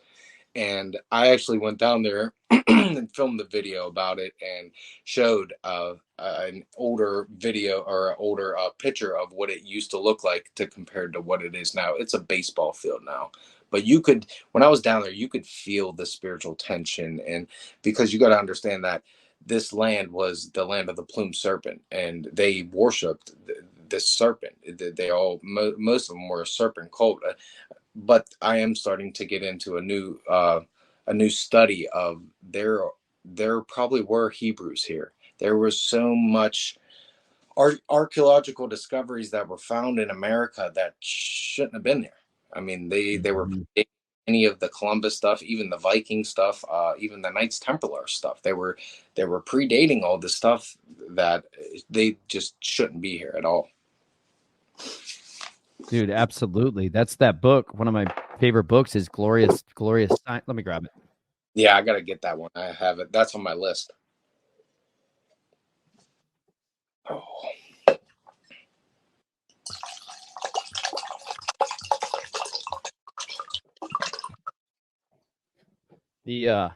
She's got another recommendation that's in here. America BC is another one, which is a guy Barry Falls, I think is his name. America BC, but that one, this is the book that's called In Plain Sight, and Gloria Farley, she does a great job of showing this intercontinental trade of deities and gods and communications. These people are going back and forth all the time in all of these societies, man. These people lived here that were Hebrews and Phoenicians and Nordics and I mean, the America is the old world, y'all. It is like the oldest land, occupied land. If you start to actually look at research of what's coming out and where they're finding like the origins of so much of our civilization, y'all, doesn't start over in Africa. I know that's kind of controversial, but it's because there's a lot of evidence that's been strategically suppressed in order for people to have a emotional and legal justification to say this is our land of manifest destiny. These savages that are over here had no culture, no language, so we can wipe them out and blot them out. We need to kill and exterminate them as we see fit. But as they came over here to do that, the surveyors came in, and initially there was a whole bunch of geologists and surveyors and people that came over representing monarchies and kingdoms. Remember, this used to be France. The place I live in right now used to be Louisiana Territory and all this. It used to be France. This used to be France, and then it was Spain over here on this side, and there was England over there on that side. Like, this country has been run by a lot of different kingdoms over the centuries, and our history view is very, very minuscule. But you go back a couple hundred years, even President Lincoln is sitting there talking about the bones of the giants that we find in these places in his keynote speeches. You know what I'm saying? It's only in recent times that they've been able to take it away from that, all of that rest of that. But she goes through and documents all these other deities and makes comparisons to them and the cultures across the world, and a lot of them have to do with Egyptians. They start finding all of these very same. Here's more of those six-toed giants, like it talks about in the Bible. Here's all the more of these six-toed petroglyphs, like it says in the scriptures, man. That's on page 325, but it talks about the six-toed stuff, and then she compares it to the six-toed stuff that's in Africa. Also, you start finding all these other, like the swastikas and stuff like that. I mean, there's all just connected. That's all. Yeah. But the Hebrew, dude, the Hebrew stuff is what got me launched, is because there's more Hebrew artifacts that have been found here than over there. There's been the greatest cover up has to do with the cover up of Hebrews, ancient Israelites being here in this land. And this book, Discovery of Ancient America, I think it's by David Deal. This deals a lot with, it's centered around the oldest actual copy of the 10 Commandments that's in stone in the world is in Los Lunas, New Mexico. It's literally like it's all in Paleo Hebrew. And this is the engraving that's on this giant stone, and that's the 10 Commandments. Somebody has defaced the first one now in modernity, but because people are like, no, it's not real. No, it can't be real. There's no way, man. There's no way. It literally says Yahuwah Elohim Sevaoth at the top, like engraved on there. They've got like beardless men engraved on there in their petroglyphs. There's a star chart at the top of it. This is ridiculous, dude. They have a star chart that's on the top of it, which goes back to basically the Sukkot in 3 BC. Like, these people were up there celebrating Sukkot in basically a military camp up there. And it aligns back to, let me see. It says the date, September 15th, 107 BC. That's the date that this goes back to. Y'all, people, ancient Hebrews were over here for a long time. And it was a fortification. It wasn't just like a place they went to one time. Like, this is a literal encampment that these people were building out at and staying and fortifying. There's forges there where they were melting down metals and stuff like that. This has all not been excavated. Like, they're like, nobody wants to look at it. They're like, no way, it's not real. It can't be real. But these are other artifacts that they find here in the Americas. This one is found in, it's from what? This is, it is Fell. America, BC is, and the author's name is Barry Fell. But like these ones, there's some in Texas coast. Look at this, dude. Look at this inscription. Levite priests, y'all. Wow. Hebrew letters. There was hundreds and hundreds of these artifacts, y'all. Even in the Smithsonian gave one back to the state of Tennessee. This one right here, the Department of Ethnology. This one right here. Dude, that's Paleo Hebrew. This one, which was excavated by them in Tennessee, they took it from him in 1885. It says a second Hebrew inscription was found in an ancient grave near Bat Creek, Tennessee. You can look it up. They call it the Bat Creek Stone or the Bat Creek inscription by the Smithsonian Institute in 1885 and has been recently translated and verified as authentic. And you know why? It says, surely I pray to you, O Yah, have pity.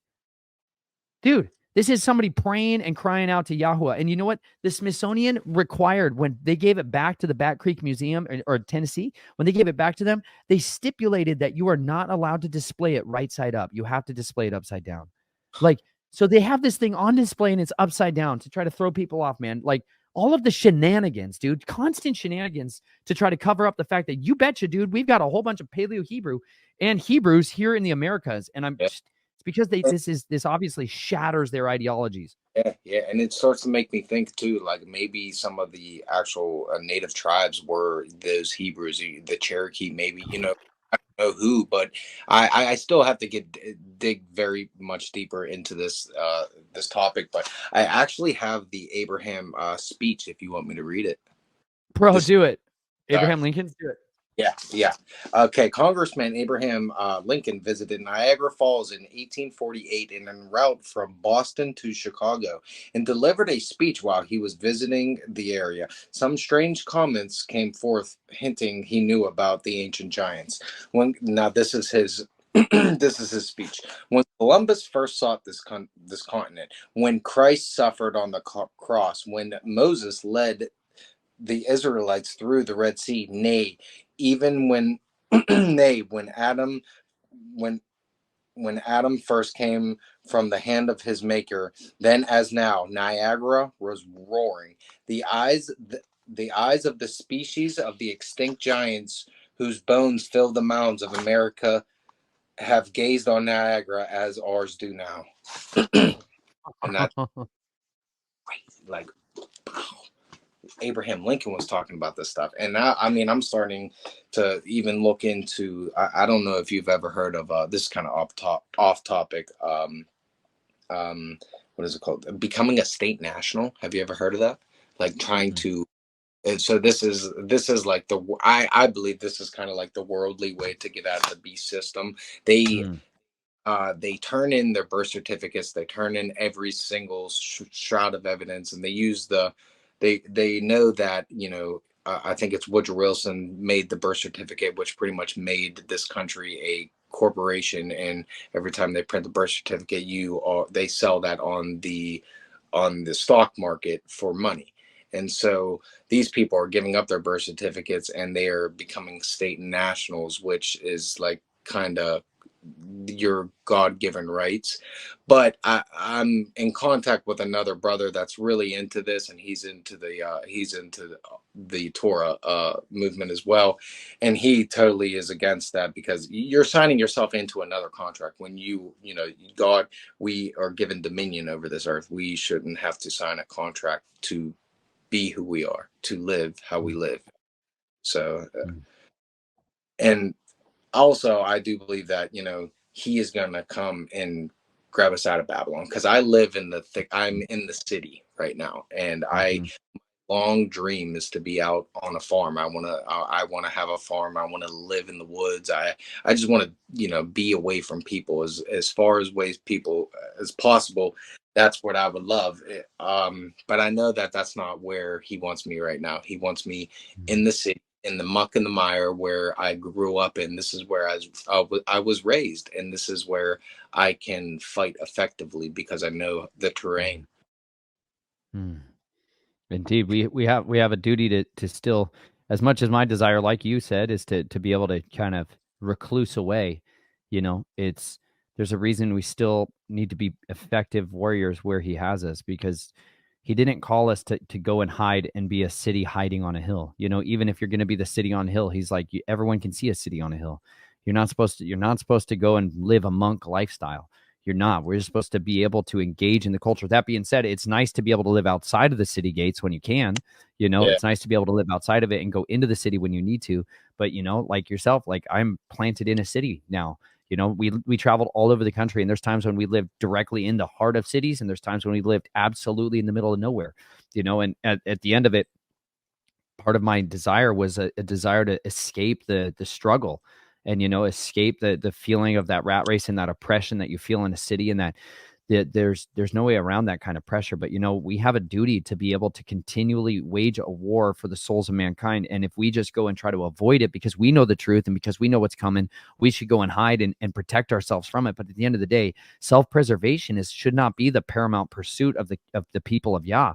Like the preservation of other people's souls needs to be the thing that drives us more heartily into serving and ministering and being effective at delivering them from their strongholds. Like we need to be effective in the body. And so trying to remove ourselves completely from that system, while it's desirable, yes, I know that the Father can send our deliverance. He can send judges to deliver us from nations of oppression in a night. He can send a destroying angel to completely shatter and destroy our enemies, and he can ransom us and rescue us from all kinds of troubles that should come our way. But we have to be faithful and steady to be able to obey him when he says stay, like you're doing right now, Zach, as much as your desire may be for that, it's more important that you obey him, because in that place of obedience, man, that's where his protection lies.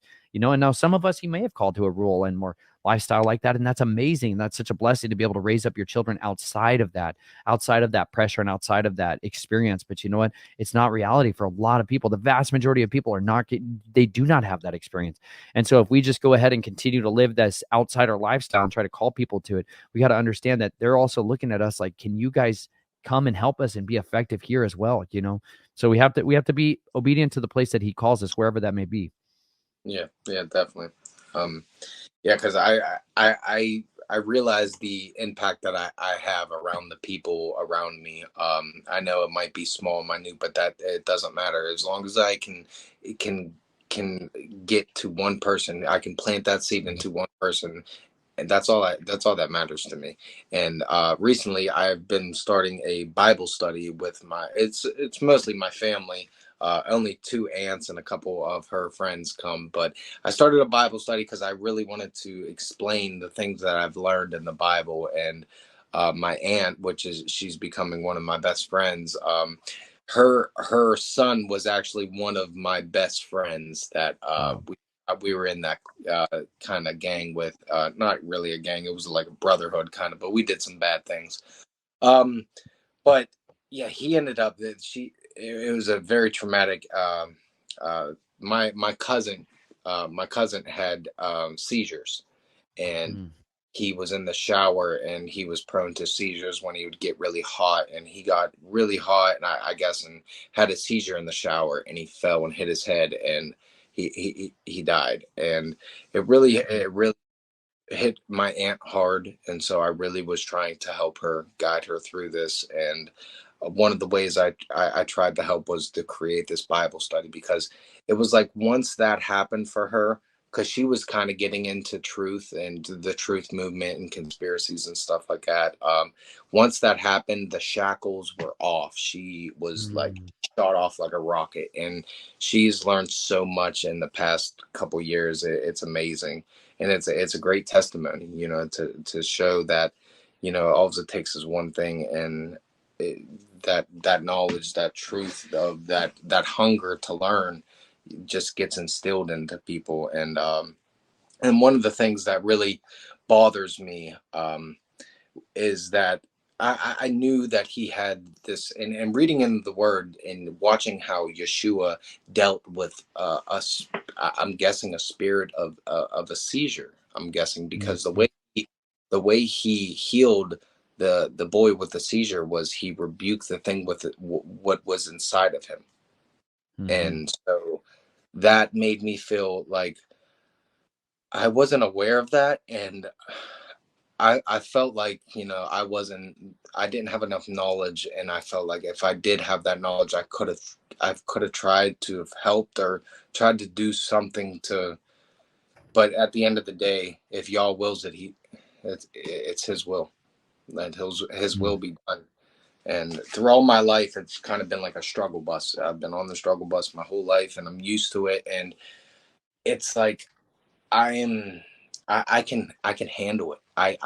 I've been through so much things that I was made for this. And this end times, this apocalypse that may be happening coming up, I do believe we're in the end times. I was made for this. Like, I was specifically picked out to be in this time because Mm. of what I've been through. I've been through most of the most crazy things that people have, grown men that I tell my story to grown men, and they're like, "Wow, that's crazy," because they, I'm about to turn 30 years old, and I've seen a lot of things, but it Mhm. made me who I am, and I wouldn't trade it for the world. It's made you an absolute warrior, Zach, and I'm so thankful to hear you say that. That's the fruit of the right perspective in your life. And the Father can use you in a powerful and profound way because of it. We have to give him those layers of our testimony. And he's the one who has the power to do that. And you've overcome a lot of things, and a lot more than what you've shared here. You're a survivor and an overcomer in a very powerful and profound way, bro. And I'm really thankful to have met you, and I'm thankful that you are fighting for the right kingdom. You had every right to stay bitter and angry and pissed off and fighting people the rest of your life in that regard. But you found a better way to wage your war, and I really believe that you were born for this time. Everyone that's alive right now, man, is absolutely born for such a time as this. This is the time when people long to see these things that we're experiencing. People long to be a part of this time. Like the first are going to be last and the last will be first. Like this is a great time to be alive. There's no greater time to be alive. That being said, there's a way more exciting than any video game could ever hope to offer us, any movie could ever hope to entertain us with. There is more going on right now than ever has been going on in the times in history at any given moment. And we have the access to an unlimited knowledge base, an unlimited database of information where we can study and show ourselves reproved. Like we should be able to give an answer to everyone who asks us to give a question for why we have this hope. Like, why do we have a blessed assurance, like a true confidence amidst a sea of chaos and confusion? Like, why do we have peace? That we are supposed to be peacemakers, and that doesn't mean we are not actively engaging in combat and warfare on a continual basis. The foundations for how we should train from that, I believe, are hidden right here in these words. I also believe that there's been systemically stolen from us, like the book of the Wars of Yahuwah. I don't know where that book is. There's a lot of books that are talked about in the scriptures that we don't have. The book of Nathan, the book of Gad. Like there's these really important books that I believe could make a huge difference for us. Oh, he's got one. Look at him, dude. He's rolling in it. The book of Samuel, the seer, and Nathan the prophet, and Gad the seer. Dude, what? I am infatuated with extra biblical books. Anything that was removed out of the Bible or anything that was mentioned in the Bible, I want it. And this is also. Have you read? I have not. I honestly, when I got a bunch of the credit cards and I started pretty much buying all this ammo and stuff, I started getting into the word and started getting into scripture. So I kind of realized, and I started noticing that on Amazon, they were deleting books. And once I seen that, I bought up a bunch of them. And I bought up a bunch of the extra biblical so I can have a actual copy of it itself. But I hear good things about it. I'm actually going to listen to it because I listen to most of my books. I download them so I can listen to them at work because I would love to sit and read, but I don't have the time. I just don't have the time at all. Also, another question, if you don't mind, have you ever heard that? Now, there's an extra biblical book called I want to say it's called the Acts of Longinus, or I might be butchering it, but it's about Longinus, the soldier that pierced the side of Christ. Longinus, yeah, Longinus. And have you ever, now in this extra biblical book, I wish I could find the name of it or think of the name of it. I think it's and now I'm not sure. Now I found this out through Zen Garcia, and supposedly when Longinus had from a previous battle, he had a wounded eye. And when he pierced the side of Christ, some of the blood got into his eye, and he was immediately healed by his eye. And he realized of what he did. He killed the literal Son of God, and he wasn't not only was the eye healed, but he was able to see into the spiritual, and he seen the most amazing things during the crucifixion. And after that, he actually became a convert, and he followed the apostles around and actually became a bodyguard for them. And he actually was martyred. I've not heard of that book. No. Yeah, I'm gonna have to definitely send you that one. But I got a bunch of. There's a couple other questions. One though, in Psalm 77. I'm gonna actually go to it right now and read it. It's so fascinating. This right here makes it just coming into the belief of biblical cosmology and learning about the actual heavens itself, and reading Psalm 77 over again. It's so totally fascinating, and trying to picture ourselves up there, kind of like what is it like up there, or what. Psalm 77. Okay, it's Psalm 77, and I'm gonna start at verse 14. Okay, and I'm reading from the King James, just to let you know. Thou art the God that does wonders. Thou hast declared thy strength among the people. Thou hast with thine arm redeemed thy people, the sons of Jacob, the sons of Joseph. Selah. The waters saw thee, O God, the waters saw thee. They were afraid. The depths also were troubled. The clouds poured out their water. The skies sent out sound. Sound. Thine arrows also went abroad. Thy voice of thy thunder was in the heavens. The lightning lighteneth the world. The earth trembled and shook. And this is the main verse that I was talking about. Thy way was in the sea, and thy path in the great waters, and thy footsteps are not known.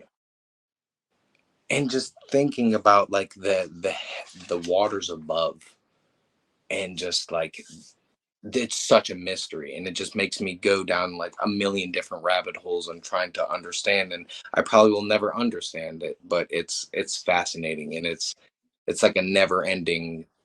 This book here is a never ending rabbit hole of different paths Mm. that we take. It's just it totally consuming. Dude, there's a passage he mentions that part where it also says the waters were laid bare. The waters they saw you and they were afraid, and the depths were trembled. That Uh, if you go to Psalm 18, there's a Second Samuel 22 and Psalm 18 are like a parallel. They're like the same verse, same words, word for word, basically. It's a prayer of David. To me, this is like I want to talk about some of the most powerful scriptures in the entire Bible. I tell people all the time, Second Samuel 22, 2 Samuel 2:2. When you're in trouble, man, pray that, read that out loud. Psalm 18 is like that as well, man. These are like the power of testimony to fight back against it. But I was thinking about that portion where it says he's crying out to Yah, man. He's in a bad way right here, and he is crying out for help and deliverance. But he said, let me see here. I'll just start it, man. I love you, O Yahuwah, my strength. Yahuwah is my rock and my stronghold and my deliverer. My El is my rock. I take refuge in him. My shield and the horn of my deliverance. My high tower. I call upon Yahuwah, the one to be praised, and I am saved from my enemies. The cords of death surrounded me, and the floods of Belial made me afraid. The cords of Sheol were all around me. The snares of death were before me. In my distress, I called upon Yahuwah, and to Elohim I cried. He heard my voice from his call, and my cry went before him into his ears. And the earth shook and trembled. Even the foundations of the mountains were troubled, and they shook because he was wroth. Smoke went up from his nostrils, and a consuming fire from his mouth. Coals were kindled by it, and he bowed the heavens and came down, and thick darkness was under his feet, and he rode upon a cherub, and flew. He flew upon the wings of the wind. He made darkness his covering, around him his booth, darkness of waters, thick clouds of the skies. From the brightness before him, his thick clouds passed hail and coals of fire. And Yahuwah thundered in the heavens, and the Most High sent forth his voice, hail and coals of fire, and he sent out his arrows and scattered them, and much lightning and confused them. And the channels of waters were seen, and the foundations of the world were uncovered at your rebuke, O Yahuwah, at the blast of the breath of your nostrils. He sent me from above. He took me. He drew me out of many waters. He delivered me from my strong enemy and from those hating me, for they were stronger than I. They confronted me in the day of my calamity, but Yahuwah was my support. That that passage, man, and the channels of waters were seen, and the foundations of the world were uncovered. When you want to just try to think about how much material would have to be removed to get to the foundations of the earth, and to just his get to, like just just to cleared it. see it. That's amazing. Yeah, that is Bro, amazing. and then the channels of the waters, like when we talk about like they call it like the Gulf Stream, they talk Mhm. about these currents of the waters. There's like an underground pumping system, a bathysphere pumping system in this earth that produces consistent tidal pressures. I believe the tides, the tides that we're dealing with are why there's an extremity of tides in different places in the earth. It's because of their relativity to places where the fountains of the deep are opening up at different levels. Because if it really was the moon that affected our tides, it should be equal across all bodies of water. You Mm, know, we should be able to see the same tidal effects in the lakes as we do in the ocean, you know, and across the oceans, we should also see similar effects at that. But it's not, the tidal bulges don't exist at the exact places of extremity on the equator, you know. They're actually at really different places, especially in the northern latitudes, like up in Nova Scotia. And like some of the biggest tidal areas are very much northern in the areas. And I think those are because of where these great fountains of the deep are gushing open. And then it talks about the mouths of the abyss, like it opens up their mouth when it was draining off the waters of the flood. He's like opening up the drain plugs, and he's all like, and this is yeah. why he said, I've set the limits for the season. They won't go beyond it. It's like when I drove around in the RV, man, for 4 years, I started parking next to gigantic rivers. Like where I came from in Colorado, you can jump over the rivers, you know, and out here, like the river, like when we stayed at Tennessee River outside of, or maybe not Tennessee River, it was at the border of Alabama. It like, bro, that river, they had a nuclear power plant. That river was like half a mile wide, and Mm, people's houses and everything were like this far from it. And I'm like, dude, how did they do this? And the ocean was the same thing. And I'm like, these water levels are fixed for a reason, you know, like yeah. he regulates it with a massive systems of Mm, pumps and bilges and like it's incredibly complex and a beautiful orchestrated system. And he literally is like, when he shows up, man, he can move all of the water out of the way and lay that bare so you could see it. That's an mhm. incredible sight. It is incredible, and kind of get what we're talking about is getting into this biblical cosmology idea of there being a firmament, a hard structure, firmament above us with the waters above, and kind of getting into the gravitational pull. If the moon is really causing the tides itself, like you said, it should do it everywhere at the exact same time, but it doesn't. And looking into that, there's a book called The Inventra Fortunata, which is an ancient. It's about the ancient explorers that went to the North Pole. Sorry if I can. That shine is bad. I can see it.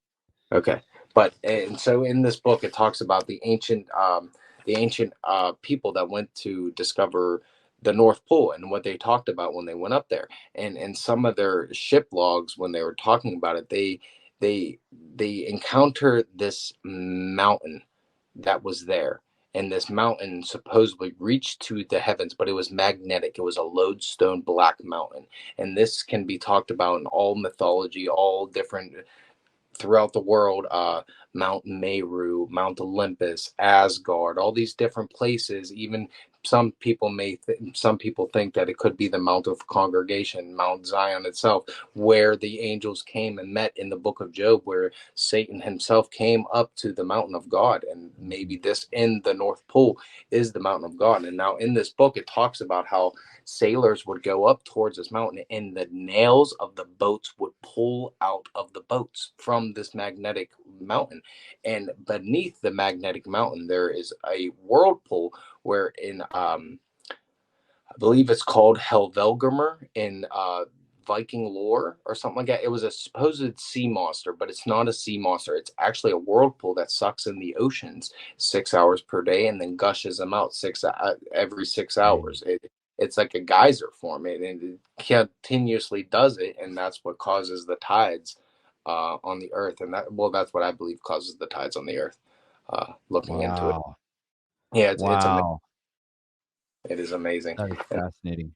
And then looking into the word and seeing that when Yeshua was taken up to to this high mountain, and he was able to see all the kingdoms of the world. And now I do believe that if he's seen all the kingdoms of the world, that means past, present, future. So he's seen all of it. And also I believe that physically he could probably see from this advantage point, he could see everything, because if we live on a Mm. flat, non-rotating earth, if you're that high up, I mean, perspective, but we're talking about the Son of God here. So I don't think perspective is an issue with him. Um, that's just my opinion. And for me, this just always rekindles a desire to truly explore for ourselves. And it initiates a form of curiosity Yeah. that we have had a systemic indoctrination of lies from the days of our youth, you know, and the main thing that it was designed to kill, like compulsory education system. Like I always am talking about John Taylor Gatto's book, The Underground History of American Education, because he goes through why the deliberate dumbing down of our society, y'all, like through this education system. Like he was required to make children stupid. Like in the one of the main things that he was taught to, and this wasn't necessarily explicitly stated to him, but to kill their curiosity, and like that's one of those like hallmark things that happens if you sit down with a child and you open up an encyclopedia and you basically are like, any question you've ever wanted to know, well, let me explain to you. Where does ice come from? Well, let me tell you. Where does frost come from? Let me tell you. Where does the hot springs come from? Let me tell you. Like everything that you could ever want to know has already been done. We already figured that out basically. So shut up. There's nothing else out there to explore. We already know what's happened on the tops of the highest mountains. We know what's happened at the bottom of the oceans.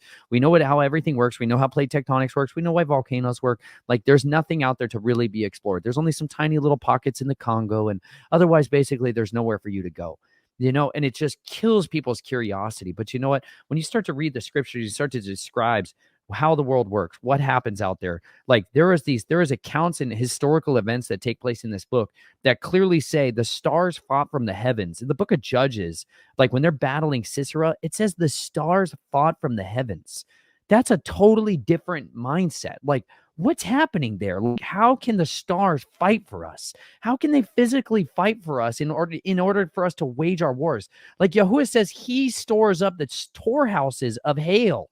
Like he uses hail as a weapon. Like he literally says it. Like they go into the land, man. He literally rains down a talent, y'all. I don't have a talent here. 78 pounds to 100 pounds, like a millstone. He drops rocks out of the skies that weigh 100 pounds. He's going to do it again. But like he's going to bring the millstones down on all the perverts' necks. Like he's like, better y'all have a millstone tied around your neck and you be cast into the sea than you cause one of my children to stumble. Y'all, he's going to rain millstones out of the sky again to kill all of these people. Like it's not a joke. Like he stores this stuff up, which means that hail and how it's actually formed and where it really comes from is not the version of it that they're giving us out of our science textbooks. You know what I'm saying? Because it says he's got storehouses of the frost. He's got storehouses of the wind. Like he has all of these places, these treasuries where he keeps this stuff, which means that he can open it up and let it come down in a very precise and calculated way that does not make sense to that model of weather, And so to me, the trying to uncover what is actually going on out there, what is taking place out there, it breeds again that curiosity that is so beautiful that we should never lose sight of. That you know what, this world is so much more massive and complex and beautiful. This creation that he gave us was meant for us to spread out and fill out. Like we were not meant to be consolidated to where 80 to 90% of our population was stuck inside of a city. When you live in a city, you really do think the whole world is already done, that you feel that trapped and that oppressive feeling. But when you start to travel, you realize how massive the world is, how massive the world is, how many people are out there, how many cultures are. Like I drove through Kansas so many times. I lived in Colorado. I would take Interstate 70 when I would go west or east. I would take Interstate 70 and drive through Kansas all the time. And I used to think it was the most boring 400 miles of my life every time. And you know what? Those 400 miles felt like a nightmare of time compared to 400 miles that I would drive in other places. I was like, something is not right here. Every time I drove through certain parts of this country, I was like, the distances that I'm driving do not match my experience of the time. Like when I drove in Texas, man, the vastness of that land was inexpressible until you try to literally drive in Texas. They don't care if you're going 90 on the interstates there, y'all. They're like, we get it, y'all. It's 3 hours to go anywhere. You know what I'm saying? And like, just because you can cross it in 12 hours, like the distances to make these journeys are unbelievable, let alone when you go up to the north in like Montana and the Dakotas. And like, it is so massive. And when you just get on Google Maps and you look at the United States map and you think you get an understanding of the scale of our country, you're completely out of your mind, let alone when you go to Canada or Alaska. Like there's such a disproportionate view of what our world really looks like. And there's clearly people that have an agenda in order to make us feel a certain way when we look at our maps. That yes, we already know these things, but I started taking highways. One of my buddies gave me advice and he said, when you travel, instead of taking the interstates, take the state highways. Just take the state highways and you'll see a society, a culture, a world, and a creation that is so much different. And we started doing that in Kansas, and we started going off onto the different highways, and we started discovering these massive fossil beds and these chalk beds and these incredible formations and canyons and valleys and beautiful trees and creeks and lakes. And we're like, what the heck? Kansas Yeah. has this incredibly complex, beautiful side to it that I never saw before because I was brainwashed by the interstate system. They Just the limitation of roads, just the limitation of roads has insulated us from the expanse of our creation just by saying public road, paved road, private road, gravel road, dirt road. Like just by controlling, you can control so much of the populace by just giving them a resistance factor that increases on their travel. And like I come from Colorado and Arizona, and predominantly I lived almost all my life above 6,000 feet. Like I saw so much different aspects of this country that I didn't even realize. Like I explored on a White Mountain Apache reservation for years of my life. Like that was my normal backyard experience in growing up. And I saw the massive experience of what it was like to go exploring and hiking in the high alpine desert, in high mountain deserts, you know? So like my perspective on a lot of the world came from going off these beaten trails and wandering where it says no trespassing. Like I always used to tell my wife, the more the signs say like restricted area, no trespassing, don't enter here, I'm like, the more scary the signs are, the ever decreasing amount of actual security there's gonna be, because most people are so conditioned to follow those signs. And like I used to take her into Las Vegas, I would take her into like strip malls and I would take her into the back rooms of places, take her back into the tunnels and into the like the hallways and stuff like that employees uses. And I'm like, well, I want to teach you how other people get around, because there's a whole other world that operates behind the scenes here.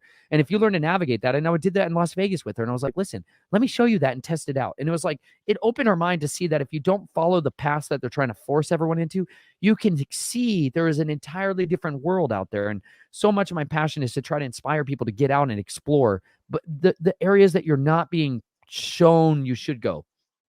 Yeah, definitely. No, brother, I definitely understand what you're saying, because when I was able to go cross country, it was amazing. When for work, I actually went all the way to California, and I went all the way to Spokane, Washington, and all the way down into Louisville, Texas, and then also I went all the way to Connecticut. So I kind of been kind of the four corners. I've never been to Florida. I honestly don't want to go there. I just feel like it's going to fall off the map one day. But it's okay, bro. It's a giant sandbar. It's kind of intimidating. But it's beautiful though.